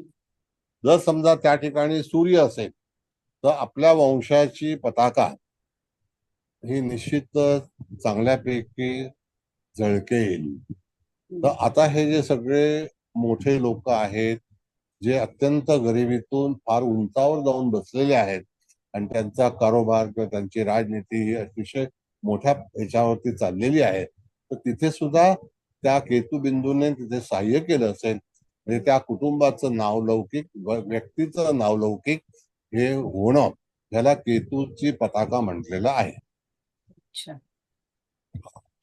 बरोबर म्हणून आहे. केतू हा बिंदू हा पॉझिटिव्ह आहे. जर त्यासोबत जर चुकीचा ग्रह असेल तर यदा कदाचित जातकाच्या जीवनामध्ये तिथे केतू ह्या बिंदूमुळे वाईट लक्षणं सुद्धा, वाईट चर्चा सुद्धा, वाईट योग सुद्धा किंवा वाईट कर्तृत्व सुद्धा, वाईट प्रचार सुद्धा जातकाच्या जीवनामध्ये होण्याची शक्यता दर्शवली जाते. मग आता इथे म्हणजे आपण अष्टम स्थानात हा केतू बिंदू आलाय, तिथे ऍक्च्युअल ग्रह केतू, चंद्र आणि मंगळ हे आहेत. मग आता ह्या तिघांचं वृश्चिक करायचं. राशीमध्ये ज्येष्ठा नक्षत्रामध्ये कोण कोण आहेत? अच्छा. बिंदू हा पहिला कुठे आलाय तो बघा. बरोबर आहे. मग ज्येष्ठ फक्त चंद्राला आलाय, मंगळाला नाही आलाय केतू. हो ना, मंगळाला नाही. मंगळ अनुराधामध्ये आहे. मग चंद्राला आलेला आहे, याचा अर्थ त्याची जी मानसिक स्थिती आहे किंवा त्याच्या कुटुंबात त्याची आई, त्याची पत्नी, केतू हा बिंदू त्यागाचा पण बिंदू आहे, अध्यात्माचा पण आहे. यदा कदाचित त्या अध्यात्मामध्ये लौकिक नावलौकिक होणं, पण हा बिंदू कोणत्या वर्षी ऍक्टिव्ह होईल हे सगळं भोगल्यानंतरच केतूपर्यंत जायचं असतं. हे पण तेवढं लक्षात घ्या. म्हणजे शूल पण भोगायचाच आहे, बरोबर. सन्निपात पण भोगायचा आहे, विद्युन्मुख पण भोगायचा आहे. त्याच्यानंतर त्या ठिकाणी जातकाला हा केतू बिंदू आपल्याला प्राप्त होतो. 28 आणि 55 वय दिलंय या केतू ह्याला. येस. आणि आता तो त्या ठिकाणी वृश्चिक राशीला ज्येष्ठा नक्षत्रामध्ये आहे. होय. याचा अर्थ पुष्य नक्षत्रातला जो वेद आहे तो त्या ठिकाणी पुनर्वसूतला आहे बघा, तिथे तो पुनर्वसूतला असेल तर त्या ठिकाणी तो केतूला लागतोय का? समसप्तक मध्ये तिथे पुष्यच्या नक्षत्र ज्येष्ठाला लागेल सर. पुष्यला पुष्य बरोबर. ज्येष्ठाला आहे समोरासमोर. हा, मग त्या ठिकाणी तिथे पुष्य नक्षत्रामध्ये जर समजा ज्येष्ठाला आहे तर पुष्य नक्षत्रामध्ये सूर्य हा एकच ग्रह असा आहे की दरवर्षी त्या ठिकाणी तिथून तो भ्रमण करणार आहे. तर तो भ्रमण करते वेळी तुम्हाला साधारणतः 20 जुलै ही तारीख आपल्याला निश्चित केली पाहिजे. तर 20 जुलैला सूर्य हा पुष्य नक्षत्रामध्ये भ्रमण करीत असतो. आहे का बघा 20 जुलैला?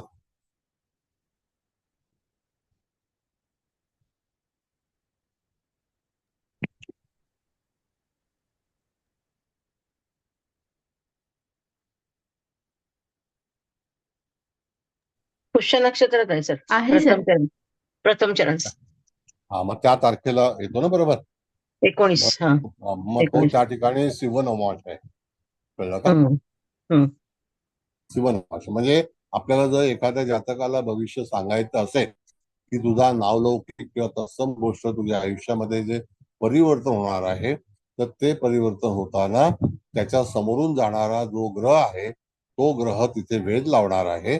तर त्यावेळेला तुझा त्या महिन्यामध्ये, कारण का की हे जे बिंदू आहे हा 1 वर्ष टिकणार आहे. तर 1 वर्षामध्ये सूर्य हा कधी ना कधीतरी पुष्य नक्षत्रातून प्रवास करणारच आहे,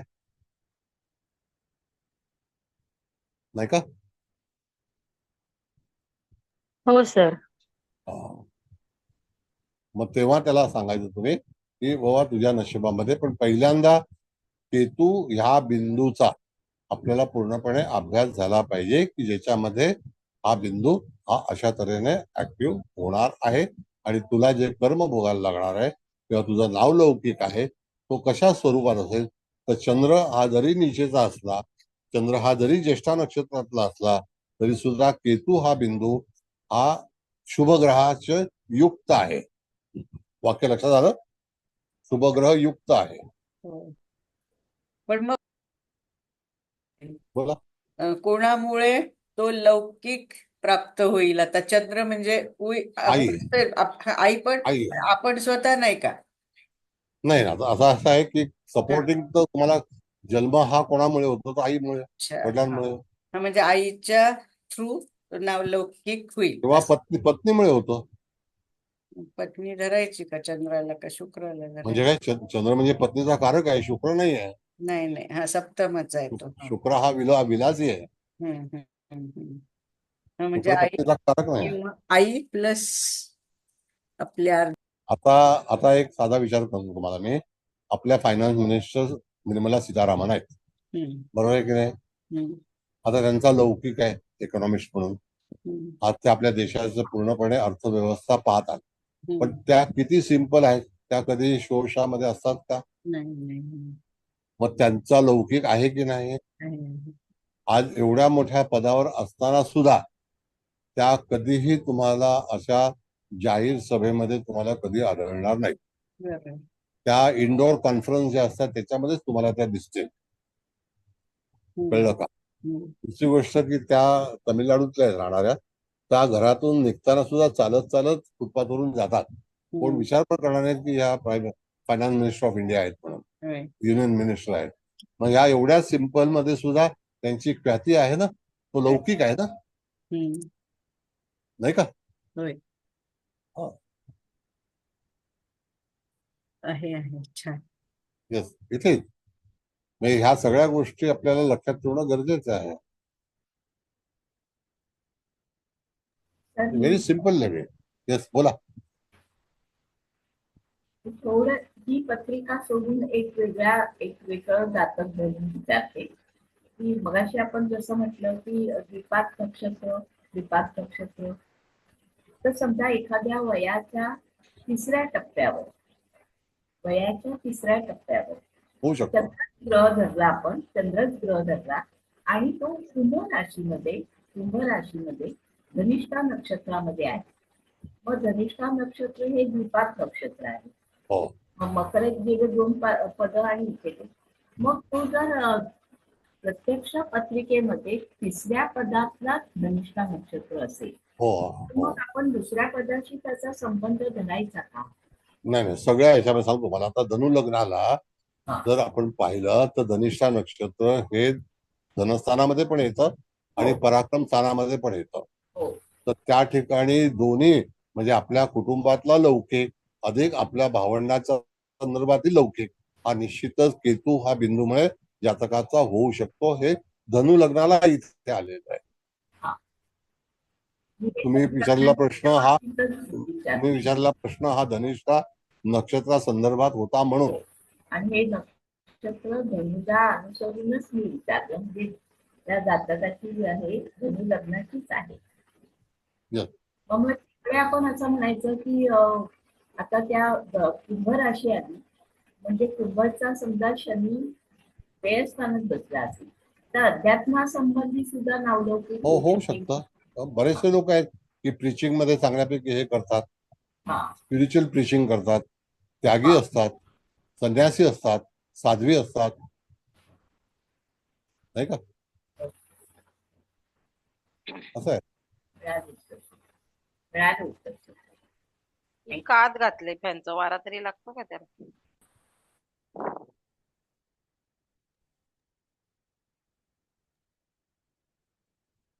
मुकेश भाऊ तुमचा क्लास आहे का? आहे? हो. ठीक आहे. बरं, आता प्रथम स्थान येईल. मॅडम प्रथम स्थानामध्ये बघा बिंदू आहे ना, तो उल्का उत्तराषाढा त्रिपाद नक्षत्र आणि तिकडे पण जाईल ना, तो धनात पण जाईल. धनात पण जाईल. आता उल्का म्हणजे भास होणे. बघा उल्काचा अर्थ समजून घ्या. उल्का ह्या आकाशामध्ये आपल्याला शिवराशी जेव्हा उदित असते, शिवलग्न त्यावेळेला आपल्याला दिसतात आणि धनुराशीमध्ये सुद्धा दिसतात. मग आता त्या ठिकाणी उल्का पडताना जेव्हा दिसते तर तो आपल्याला उल्का दिसते पण ती आपल्याला सापडत नाही. आलं लक्षात? तसं जातकाच्या जीवनामध्ये आलेलं हा जो उल्का नावाचा जो बिंदू आहे तो त्याच्या पूर्व आयुष्याच्या कर्माचा असल्यामुळे त्या ठिकाणी जातकाच्या जीवनामध्ये मला हे मिळेल असं सतत त्याला भास होत असतो, पण त्याला ते प्राप्त होत नाही. आता उल्का हा बिंदू भास निर्माण करणारा आहे एवढं वाक्य लक्षात ठेवावं. मग तिथे गुरु असेल, शुक्र असेल. आता कधी कधी उल्का म्हणजे भास होणं तर एखादी व्यक्ती असं म्हणते की मला एवढे पैसे मिळतील किंवा मला अशा वाईट घटना होतील, वाईट विचार येतील. हा सगळा एक भाग असतो. कधी कधी काही लोकांना उल्का हा जो बिंदू आहे त्याच्यामध्ये जर पापग्रह असेल, शनी, राहू, केतू, मंगळ, तर त्या ठिकाणी कदाचित त्याला असं वाटतं की मला काहीतरी होईल असं त्याला वाटत असतं. हा सतत त्याच्यावरती होणारा परिणाम जो आहे तो भास होतो. आता एका व्यक्तीने डॉक्टरांनी आज एक लेक्चर दिलं होतं. त्या लेक्चरमध्ये सांगितलं कोलेस्ट्रॉल हा जो भाग आहे त्याला तुम्ही बिलकुल चिंता करू नका. मग त्या क्षणापासून ज्या लोकांनी व्यवस्थित लेक्चर ऐकलंय त्यांनी त्या मनातील भास तो काढून टाकला की कोलेस्ट्रॉल झाले. कोलेस्ट्रॉल हा एक धंदा आहे, कळलं का? आता मॅडम तुम्ही तर डॉक्टर आहात, तुम्हाला जास्ती माहिती आहे.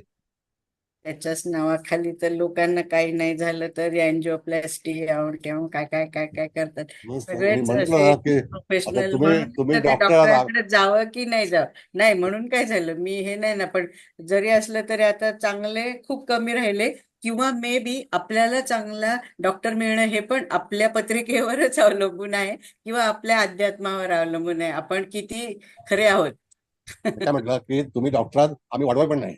नाही असं काही नाही हो सर, काही काय बोलताय असं नका बोलू आपण. एवढं त्या ठिकाणी तिथे कोलेस्ट्रॉलला केवढे लोक घाबरतात म्हणजे घाबरवतातच ना डॉक्टरच. तो बिचारा काही म्हणजे वाढलं तरी ते कमी पण होईल पण तिथेच त्याला अर्ध मेलं करून टाकतात ना, मग काय करणार.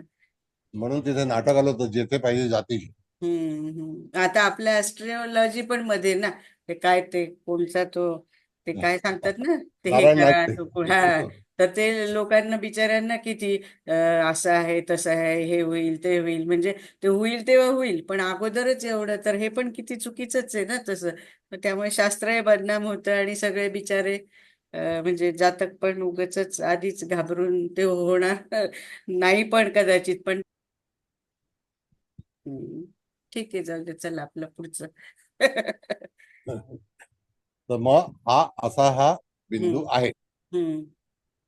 पण इथे मग ह्याचं काही हे नाही होणार का? आता 4, 31 आणि 58 वय आहे आणि गुरु आहे, कारण ती रास पण धनु आहे आणि गुरु पण, तो गुरु नक्षत्र मात्र त्याचं वेगळं आहे, अगोदरच आहे, पूर्वाषाढ आहे. हा पूर्वाषाढ हा, तेच अगोदरच ते. आहे, हो ना, हो ना. अगोदरच आहे. हा, मग आता हा बिंदू जो आहे तो काय सांगतोय? भास, नाही का? हो ना. मग त्याचं नाव काय आहे? उल्का. माझा आवाज येतोय ना? हा, येत उल्का. नाही. मग उल्का उल्का. आपण पाहतो आकाशामध्ये. उल्का म्हणजे असं आपल्याला भास होणं, की असं होईल, मला इथे दुखतंय, मला तसं होईल का, माझे पाय दुखतात, पॅरेलाइज होईल का, असे पण लोक असतात. तो भास होत असतो त्याला. आणि मग अशी ही घटना जी आहे ती पर्टिक्युलर त्या वयामध्ये जातकाच्या जीवनामध्ये घडणारी असू शकते, घडू शकते. मग आता हा उत्तरामध्ये आलेला आहे, तर त्या ठिकाणी उत्तरा हे जे नक्षत्र आहे हे त्रिपाद नक्षत्र आहे. मग हे त्रिपाद नक्षत्र आपण जर बघितलं तर त्याच्या समोर तिथे रोहिणी नक्षत्र आहे का पहा तुम्ही, आणि मृगशीर्ष. मृगशीर्ष आहे ना. हा, मग त्या ह्याच्यामध्ये मृगशीर्ष नक्षत्रामधून एखादा ग्रह जात असेल त्यावेळेला, त्या वयाला, तर तिथे हा बिंदू जो आहे तो आपल्याला तसा भास करवेल. आता काही वेळेला लोक अमुक एक व्यवसाय टाकतात आणि मला ह्या व्यवसायामध्ये प्रचंड पैसा मिळेल हा त्यांचा विचार असतो, पण तो सफल होत नाही, तो असाच राहतो. कळलं का? बोला. आता शेवटचा बिंदू आहे मॅडम. कळालं का? हा, कारण आता मुकेश भाऊंना क्लास द्यायचा ना. नाही, हरकत नाही, आहे अजून 10 मिनिटं आहेत, 10-15 मिनिटं आहेत. माझं झालं विचारून, कोणाला काय विचारायचंय बघा. सर मी विचारू का? हा, विचारा. हा, नमस्ते सर. सर, या पत्रिकेमध्ये उल्का ह्या बिंदूच्या बरोबर एक्झॅक्टली समोर विद्युन्मुख पण बिंदू आलेला आहे, तर मग अशा वेळेस त्याचा विचार कसा करायचा, कारण दोन बिंदू समोर येतात. नाही, त्या बिंदूचा समसप्तकाला काही हे नाहीये. बिंदू हा सेपरेट आहे. फक्त एवढंच आहे की एखादी घटना घडण्यासाठी तिथून प्रवास करणारा ग्रह हा सूर्य असेल तर त्यावेळेला तुम्ही त्याचा उल्लेख करायचा आणि विचार करायचा. Okay, thank you sir.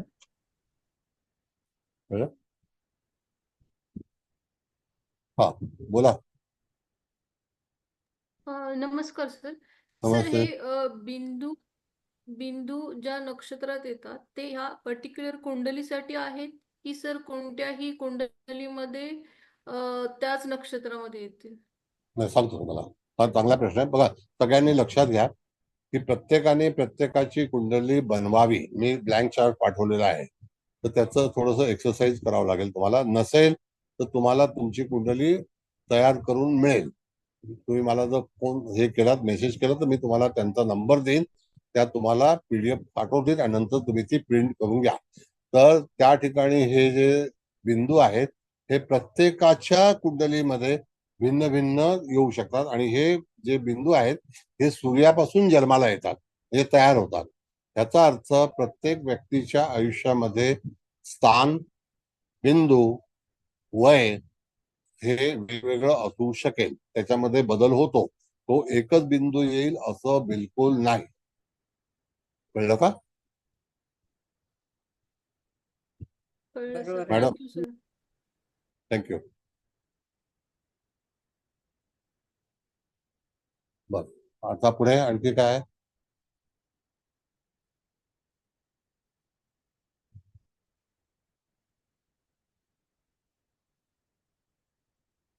बोला.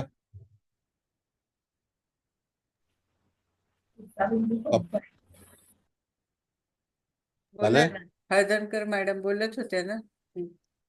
काहीतरी बोलत होत्या. हळदणकर मॅडम बोला. मी म्हटलं पुढचा घेणार असतील तर कंपबिंदू आहे. हा, कंप बिंदू जो आहे सांगतो तुम्हाला. आता शेवटचा बिंदू जो आहे तो कंप आहे का? शेवटचा म्हणजे आता हा धनस्थानात आहे, अजून 2 आहेत ना, वज्र आणि निर्धात पण आहेत ना. हा, मग ते वज्र आज होणार नाही. नाही फक्त ना, कंप कंपापर्यंत घ्यायचा आहे का? जमलं. हा, हो, श्रवण कंप मध्ये घ्यायचा. मग तो. हा, तो कंप बिंदू जो आहे, कंप म्हणजे जातकाच्या जीवनामध्ये होणारा हादरा. कंप हा बिंदू चांगला नाही हे पहिलं निश्चित करा.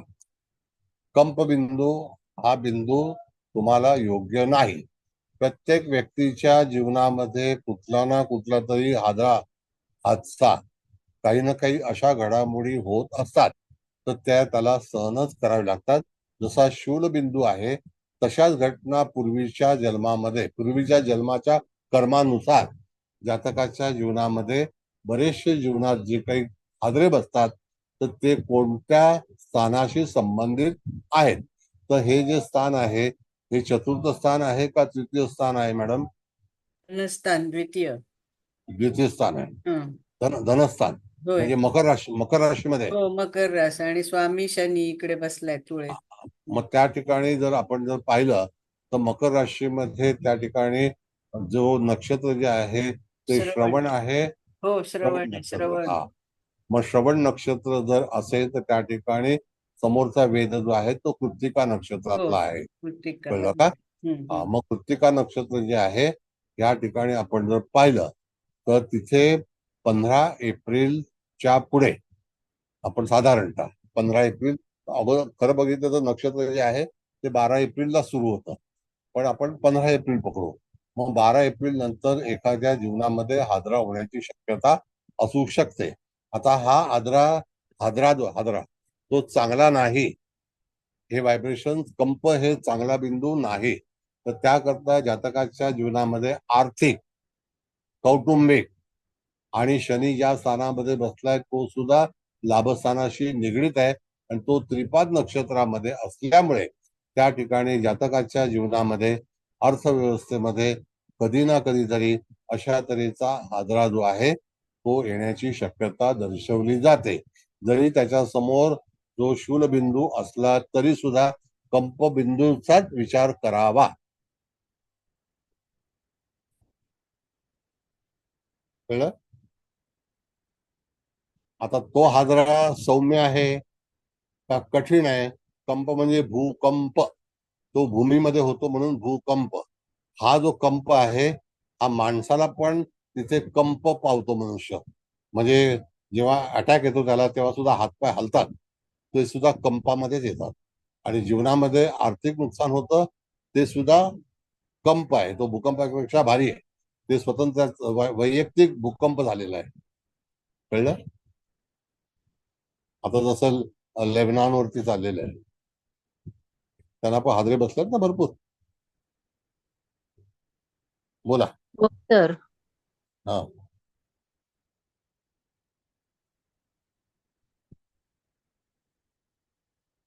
सर एनी ऐका क्वेश्चन्स? ना, 1 मिनिट.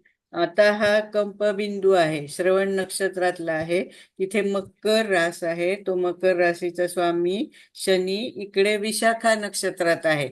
पण मग आता ह्याचं मग आपण इथे आणि त्याच्या समोर तो श्रवण कृत्तिकेला वेध लावतोय.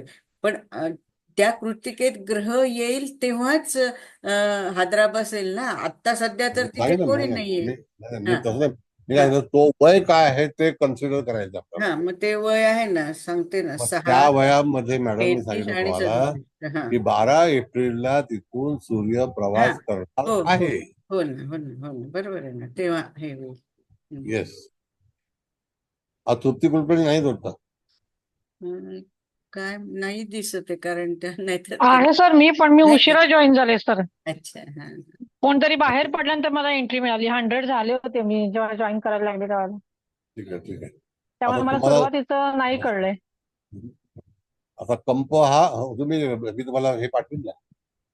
बरोबर, थँक्यू सर. तुमचा कंप आला नाही म्हणून म्हटलं. काय सर?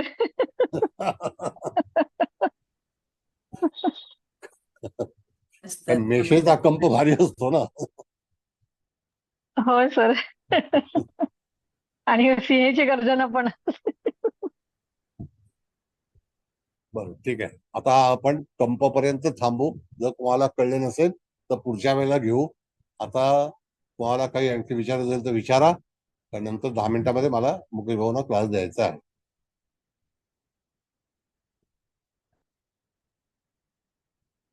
नमस्कार सर. एक नमस्ते. प्रश्न विचारते मी. आता आपल्या कुंडलीत चंद्र वृश्चिक येते. मूळ कुंडलीत तो मंगळ केतू बरोबर आहे, पण चंद्राला केतू बिंदू मिळालाय.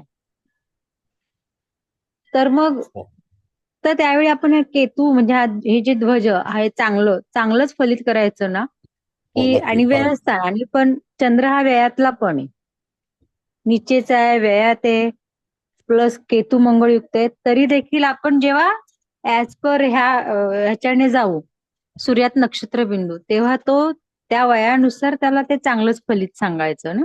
येस, आता सांगतो तुम्हाला. कधी हो कधी सर. मनुष्य संपूर्ण जीवन जे आहे ते सतत काही ना काहीतरी हाणामारीमध्ये काढतं आणि शेवटी मग तो त्याग करतो. तर केतू हा मुळामध्ये निस्वार्थ भक्ती मार्ग आणि त्या ठिकाणी सगळं त्याग करणं, वानप्रस्थ आश्रम करणं, अशा सगळ्या गोष्टीतून मुक्त होणं, असे प्रसंग जातकाच्या जीवनामध्ये येऊ शकतात. आणि त्यानंतर त्याचा जो काही ग्रुप आहे, प्रत्येक वेळेला ना माणसाच्या आयुष्यामध्ये शिंदे मॅडम नेहमी ग्रुप चेंज होत असतात. तुमचा हो सर, समूह हो. म्हणजे समूह, तुमचा समूह हा बदल होत असतो. मग त्या समूहामध्ये मनुष्य गेल्यानंतर त्याच्या मागची भूमिका जी आहे ती सगळी विस्मरणामध्ये येते. कारण तिथे त्याला मग असे बरेचसे संत आहेत, साधू आहेत किंवा साध्वी आहेत की त्यांना मागच्या भूमिकेशी काही कर्तव्य होत नाही. पण तो चंद्र हा केतूच्या रूपामध्ये त्याला त्या माध्यमामध्ये घेऊन जातो आणि त्यांचा एक वेगळ्या तऱ्हेचा कंप तयार होतो, म्हणजे एक समूह तयार होतो. आणि म्हणून तिथे केतू हा आध्यात्मिक, लौकिक, तीर्थस्थान अशा ठिकाणी वास्तव्य करणं, अशा बऱ्याच गोष्टी ज्या आहेत त्या जातकाच्या जीवनामध्ये घडण्याची शक्यता होऊ शकते. आणि त्यानंतर आलेला जो कंप बिंदू आहे, तो कंप म्हणजे यदा कदाचित एखादी घटना जातकाच्या जीवनामध्ये हादसा होऊ शकते. मग तिथे तुम्ही संन्यास घेतला तरी सुद्धा तिथे कुटुंब स्थानामध्ये जे श्रवण नक्षत्र आहे त्या नक्षत्रामध्ये जातकाला काही घडामोडी अशा घडू शकतात, होऊ शकतात, आणि कुटुंबाच्या माध्यमात कधी आर्थिक नुकसान होणं किंवा तत्सम काही गोष्टी होणं. पण कंप हा बिंदू चांगला नाही.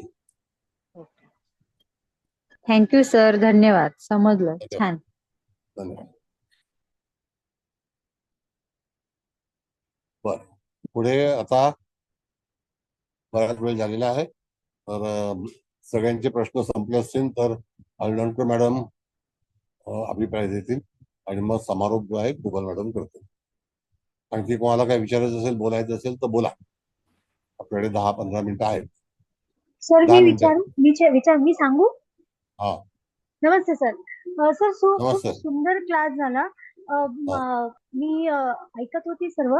तर सर हे खूप सुंदर आहे ना, डोळ्यासमोर आपल्याला दिसतंय विद्युन्मुख, नंतर आंतरिक दुःख होतंय, नंतर आपण वारंवार प्रयत्न करतोय, नंतर आपल्याला कीर्ती भेटते, नंतर आपल्याला आभास होतो, मग एखादा हादरा बसतो, मग वज्रपात आणि अखेरीस निर्धास. तर सर हे खूप म्हणजे अशा पद्धतीने पाहिलं तर तुम्ही जे आता स्टार्ट केलेलं की हरिभजनाशिवाय मुक्ती नाही किंवा दुःख संपणार नाही, सूर्यात नक्षत्र बिंदू ह्या पद्धतीने जर आपण विचार केला तरी आपल्याला तेच कळून येतं की at the end of the day जर तुम्ही ईश्वरच्या सानिध्यात आहात किंवा तुम्ही ईश्वर भक्तीमध्ये विलीन आहात, तर हे जे बिंदू आहेत ते त्रास देतील जरूर, पण तुम्हाला तिथून निघण्यामध्ये पण काही ना काहीतरी मदत भेटेल किंवा मानसिक शांतता, मानसिक शक्ती तुमच्याकडे प्राप्त होईल. सर खूप सुंदर झालं लेक्चर. मला आवडलं सर, खूपच आवडलं. Thank you so very much. Thank you बेटा, थँक्यू. सर मी 8 महिन्यानंतर जॉईन झाले, खूप छान वाटलं. काल गीता मॅडमचा क्लास जॉईन केला मी आणि पूर्ण मागचा आता हे रिवाइज होत आहे. खूप छान वाटलं सर, सगळे क्लास करेल मी आता पुन्हा. ठीक आहे, या, यू आर वेलकम. खूप मी काही आहे तुम्हाला तुमच्याकडे. टेलिग्रामला हे पाठवीन. टेलिग्रामला पूर्ण प्रोग्राम तुम्ही बघू शकता. फक्त गेल्या शुक्रवारचं लेक्चर नाही आहे, त्याच्या अगोदरची 2 लेक्चर्स उपलब्ध आहेत आणि इत्यादी ठीक आहे. 300 लेक्चर्स उपलब्ध आहेत युट्यूबला. त्याची पण लिंक पाठवेल. तुमचं नाव कळेल का मला? चालेल. वैष्णवी जगदळे. ठीक आहे. चालेल. ओके. सगळेच क्लास केले सर मी. थँक्यू. धन्यवाद. बरं. दुसरं काय आता हलणं करणं?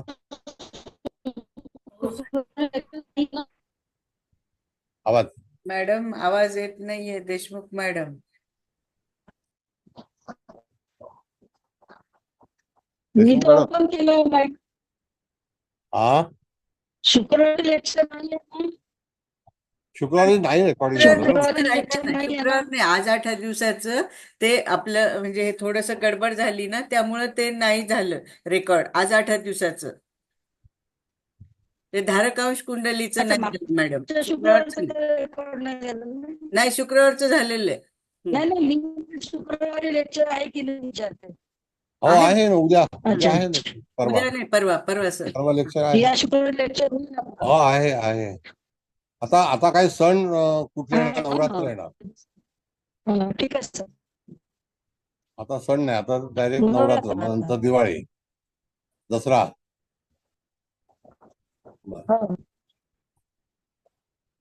बरं. नेक्स्ट आणखी? हा ठीक आहे. ते होत असतात. आता साड्यांमध्ये बदल होईल. रोज नवीन साडी घालायची आहे. ते आपल्या डोक्यावरती व्यापाऱ्यांनी हे मारलेलं आहे. त्यांचा धंदा होतो, आपले पैसे खर्च होतात. बरोबर. त्यांना कळायला पाहिजे नाही गोष्ट. ते म्हणते आमच्या हौशेमध्ये बाधा आणतात. ठीक आहे, चला. बरं ठीक आहे. हळदणकर मॅडम. हो सर. हा हो सर. प्रथम सरांना नमस्कार करते. बऱ्याच विद्यार्थ्यांनी खूपशा शंका विचारल्या. त्यांनी सुद्धा विषयाला खूप चांगली कलाटणी मिळाली, गती मिळाली. आणि आता सावंत मॅडमनी सुद्धा भराभरा आपले रिमार्क दिले. त्यातून पण त्यांनी जरी भरभर दिले तरी अचूक आणि बरेचसे रिमार्क त्यांनी तेवढ्या वेळात 2 मिनिटात देऊन टाकले. पण खरं तर सूर्यात नक्षत्र हा आज आपण सर्वतोभद्रचा विषय इंट्रोड्यूस केला. बऱ्याच वेळा माणसाच्या आयुष्यामध्ये अशा तक्रारी असतात की मी अशा कोणत्याही चुका केलेल्या नाही, पण माझ्या वाट्याला असं का, असं का, याचं उत्तर आज आपल्याला सगळ्यांना सरांनी दिलेलं आहे. कारण सूर्यात नक्षत्र म्हणजे गतजन्मी तुम्ही ज्या काही चुका केल्या त्या या जन्मी आपल्याला दिसत नाहीये. म्हणून गेल्या जन्मांमध्ये ज्या चुका पुढे कॅरी फॉरवर्ड आपण केलेल्या आहेत त्या अनुकंपाने क्लिअर करत आपण पुढे जातो. तर म्हणून त्याला दृष्टी समोरचं फळ असं का म्हटलंय, तर ते आपण बघत असतो पण आपल्याला कळत नसतं. हे का कळत नाही किंवा का घडतं याचं उत्तर आज प्रत्येकाला मिळालं असेल. आणि एक म्हणजे जवळजवळ आज आपण 6 बिंदू घेतले. 6ही बिंदूमध्ये आपण असं पाहिलं की जर तिथे पापग्रह असेल आणि वेग घेणारा ग्रह कोणता असेल त्याच्यावर त्याची फलनिष्पत्ती तीव्र असेल की सौम्य असेल हे आपण बघतो. त्याचबरोबर सरांनी हेही इंट्रोड्यूस करून दिलं की तो द्विपाद आहे, चतुष्पाद आहे, त्रिपाद आहे. त्याप्रमाणे त्या दोन्ही घरांची इथे ग्रह नसेल तर त्याचा अधिपती तिथे आहे. म्हणजे सर्वकष त्याचा विचार कसा करायचा आणि त्याचे 3 टप्प्यांवर आपण फळ कसं भोगणार आहोत याची आपण जातकाला जाणीव करून द्यायची आणि आपल्याला पण करून द्यायची. सर मला एक गोष्ट इथे उद्धृत करायला आवडेल की गेल्या वेळेस आपण मला पहिलं शिकवलं ते नाही इतकं कळलं नव्हतं, पण सेकंड राऊंडला बऱ्याचशा गोष्टी कळल्या आणि त्या उलगडूनच बघायच्या होत्या. म्हणून मी जवळजवळ कुटुंबातल्या बऱ्याचशा पत्रिका मांडल्या सूर्यात नक्षत्राप्रमाणे आणि त्या वर्षी कोणाकोणाला काय काय अनुभव आले हे मी लिहून ठेवले. त्यामुळे खूपशा गोष्टी म्हणजे सर्वच गोष्टी थोड्याफार फरकाने पण इथे नक्षत्र कोणतं येणार आहे हे तिथे दाखवल्यामुळे पिक्चर इतकं क्लिअर होतं की आपल्याला आपल्या वाट्याला कधी घटना घडू शकते आणि ती किती तीव्र असू शकते. आणि सगळ्यात महत्वाचा भाग म्हणजे तुम्ही जे सांगितलं की हरिभक्तीने बऱ्याचशा गोष्टी कळतात किंवा हरिभक्तीने आपण निघून जातो त्याच्यातून. ही तर अगदी 100% गोष्ट मी सर अनुभवलेली आहे. मी सत्य आहे असं म्हणणार नाही कारण हे त्रिवार सत्य आहे. तर हरिभक्तीने ह्या गोष्टी खरंच निघून जातात आणि ज्यांचं पूर्वजन्मीचं कर्म चांगलं असतं ती माणसं खूप लवकर हरिभक्ती घेतात आणि त्यांचे पुढच्या जीवनामध्ये तुम्ही म्हणालात तसं भास निर्माण करणारा उल्का बिंदू. तर हा पण मी असा अनुभवलाय की काही काही लोकांना सारखंच वाटतं अरे मला गंभीर काय झालंय, मला गंभीर काय झालंय. पण जर ती माणसं अध्यात्मात असतील आणि परमेश्वराच्या चरणी तुम्ही सांगितलं तो एक मुद्दा मी पुन्हा सगळ्यांना आवर्जून सांगणार आहे की प्रत्येक गोष्ट परमेश्वराच्या आज्ञेने आणि त्याच्या कृपेनेच घडत असते. तेव्हा रोज रात्री झोपताना आपली सगळी कर्म परमेश्वराच्या चरणी अर्पण केली तर दुसऱ्या दिवशी घडणाऱ्या प्रत्येक घटनेसाठी परमेश्वर साक्ष आहे ही धाक आपल्या मनाला राहते आणि आपोआपच वर्तनावर अंकुश येतो. तेव्हा या सगळ्या गोष्टी आज ज्या सरांनी सांगितल्या त्या जर आपण आपल्या आयुष्यामध्ये आचरणात आणल्या तर निश्चितच पत्रिका कशी असो ती तुम्हाला या भवसागरातून तारून नेण्यासाठी निश्चित उपयुक्त ठरेल. तेव्हा या सगळ्यासाठी मार्गदर्शन करणाऱ्या विवारी सरांचं खूप खूप आभार, खूप खूप धन्यवाद सगळ्या विद्यार्थ्यांकडून. Thank you sir. धन्यवाद. बरं आता कुबल मॅडम. हो करते आता. मुकेश भाऊंचा क्लास येतो, मला टेन्शन आलं ना, पण नाही पटकन नाही टेन्शन नाही आहे नाही नको, त्यांचा पहिलाच क्लास आणि मग ते नाही टेन्शन नका घेऊ. हा हा. तर सर सर्वात प्रथम तुम्हाला नमस्कार. मुकेश भाऊ खूप दिवसातनं आलात, छान वाटलं. तुम्हाला पण नमस्कार. आणि इथे उपस्थित सर्वच मान्यवर म्हणजे माझ्या मते जे काय 100 लोक आहेत ते सगळे मान्यवरच आहेत, भाग्यवान पण आहेत, सरांचा क्लास अटेंड करतात. त्या सर्वांचे स्वागत आणि सर्वांना नमस्कार. तर आपल्या मॅडम म्हटल्या तसं ह्या गीता सावंत म्हणजे मला काहीच कळत नाही, मला त्या म्हणजे काय मला असं स्विफ्ट मध्ये आल्यासारखं वाटलं, पण त्यांनी इतकं थोडक्यात पण अतिशय छान आजच्या तुमच्या क्लासचा अभिप्राय दिला सर. आणि आपल्या हळदणकर मॅडमनी तर छानच दिला. त्या नेहमीच म्हणजे डिटेलमध्ये आणि चांगलं देतात आणि जाता जाता असं एक अध्यात्माचं काय छान सांगून पण जातात. तर आता मला वाटत नाही जास्त काही सांगावं, पण आज आपण सूर्यात नक्षत्र बिंदू ही कुंडली बघितली. मी नवीन लोकांसाठी, कारण बरेच आपले जुने पण आहे, तर ही का बघावी, तर ही मागील जन्मातले आपले कर्म आहे त्यासाठी बघावी. तर मॅडम म्हणतात तसंच, म्हणजे माझ्या आयुष्यात हे का झालं, आपण चांगलं झालं तर स्वतःकडे क्रेडिट घेतो, काही झालं की लगेच समोरच्याला दोष देतो. ऍक्च्युअली तसं काही नसतं. आता जर आपण ही कुंडली शिकतोय तर कारण हे काय आपल्या प्रत्येकाच्याच आयुष्यात जे जे घडतंय ते त्याच्या त्याच्या कर्माप्रमाणेच घडतं. म्हणजे चांगलंही लोक म्हणजे चांगलं कर्म आहे म्हणून चांगले लोक आपल्या आयुष्यात येतात आणि खराब कर्म असेल तर ते म्हणजे मी तर त्याला लोन म्हणते, ते लोन क्लिअर करण्यासाठी ते लोक येतात. म्हणून सगळ्यांचे आभार मानायला पाहिजे. आणि मॅडमनी शेवटचं वाक्य पण सांगितलं तर ते श्रीकृष्ण अर्पणमस्तु. मी पण म्हणते आपण झोपताना जे काही केलं, आज मी चांगलं वाईट, कोणाचं चांगलं केलं कोणाचं वाईट, म्हणजे जे काही घडलं, पण कारण तो घडवणाराही तोच आहे, म्हणजे कर्मही तोच आहे, कर्म करणार आहे तोच आहे. मी जरी करते तर माझ्या थ्रू त्यांनी ते कर्म केलं म्हणून. आणि उठल्यावर पण आपण श्रीकृष्णार्पणमस्तु इन ॲडव्हान्सच म्हणायला पाहिजे असं मला वाटतं. कारण आपण जे काय करणार आहे ते श्रीकृष्ण कृपेनेच करणार आहोत. चांगलं वाईट हे आपल्या हातात काही नाहीच आहे. तर जाऊ दे, हे फार उगाचच मी पाहायला लावलं, सॉरी. तर आज आपण हे जे बिंदू बघितले ना, तर ह्याच्यात म्हणजे हा विद्युन्मुख बिंदू थोडा मिश्र आहे, म्हणजे तो आपल्या समोर आपल्याला चांगलं पण फळ देईल आणि वाईट पण. तर पण आजचीच पत्रिका आपण बघता हे चांगलं देईल, कारण त्याचे म्हणजे 2 आणि 3 स्थानात, कारण तो ह्याच्यात आलाय ना, द्विपाद नक्षत्र आहे ते मृग म्हणून. तर मग रवी आणि बुध आणि शुक्र हे चांगले ग्रह आले म्हणून ह्या जातकाला इथलं हे विद्युन्मुखचं फळ चांगलं मिळेल. पण ते केव्हा मिळेल तर ते वय पण दिलेत हे सगळ्यांना आता माहिती आहे. ते काय मी सांगत नाही बसत 15, 42, 69 कारण त्या पत्रिकेत आहे. पण हा शूलबिंदू हा मात्र एकदम एकदम खराब म्हणजे निगेटिव्हच बिंदू आहे. त्याचं फळ जातकाला इन द सेन्स प्रत्येकाच्याच कुंडलीत तो कधी ना कधी कुठल्या ना कुठल्या वयात येणार आहे. त्यामुळे त्याचं निगेटिव्हच मिळणार. हा सन्निपात हा पण इथे म्हणजे दोन म्हणजे दशम आणि हे आपलं 11व्या स्थानाचं देतो कारण चित्रात द्विपाद नक्षत्र आले. पण इथे पण तो पॉझिटिव्ह आलाय कारण इथे पण परत शुक्र आणि बुध चालले ना ते ग्रह त्याचे स्वामी. तर त्यामुळं आणि ते सन्निपातचा अर्थ वारंवार अशा म्हणजे घडणाऱ्या घटना आयदर पॉझिटिव्ह ऑर निगेटिव्ह दोन्ही पण असं.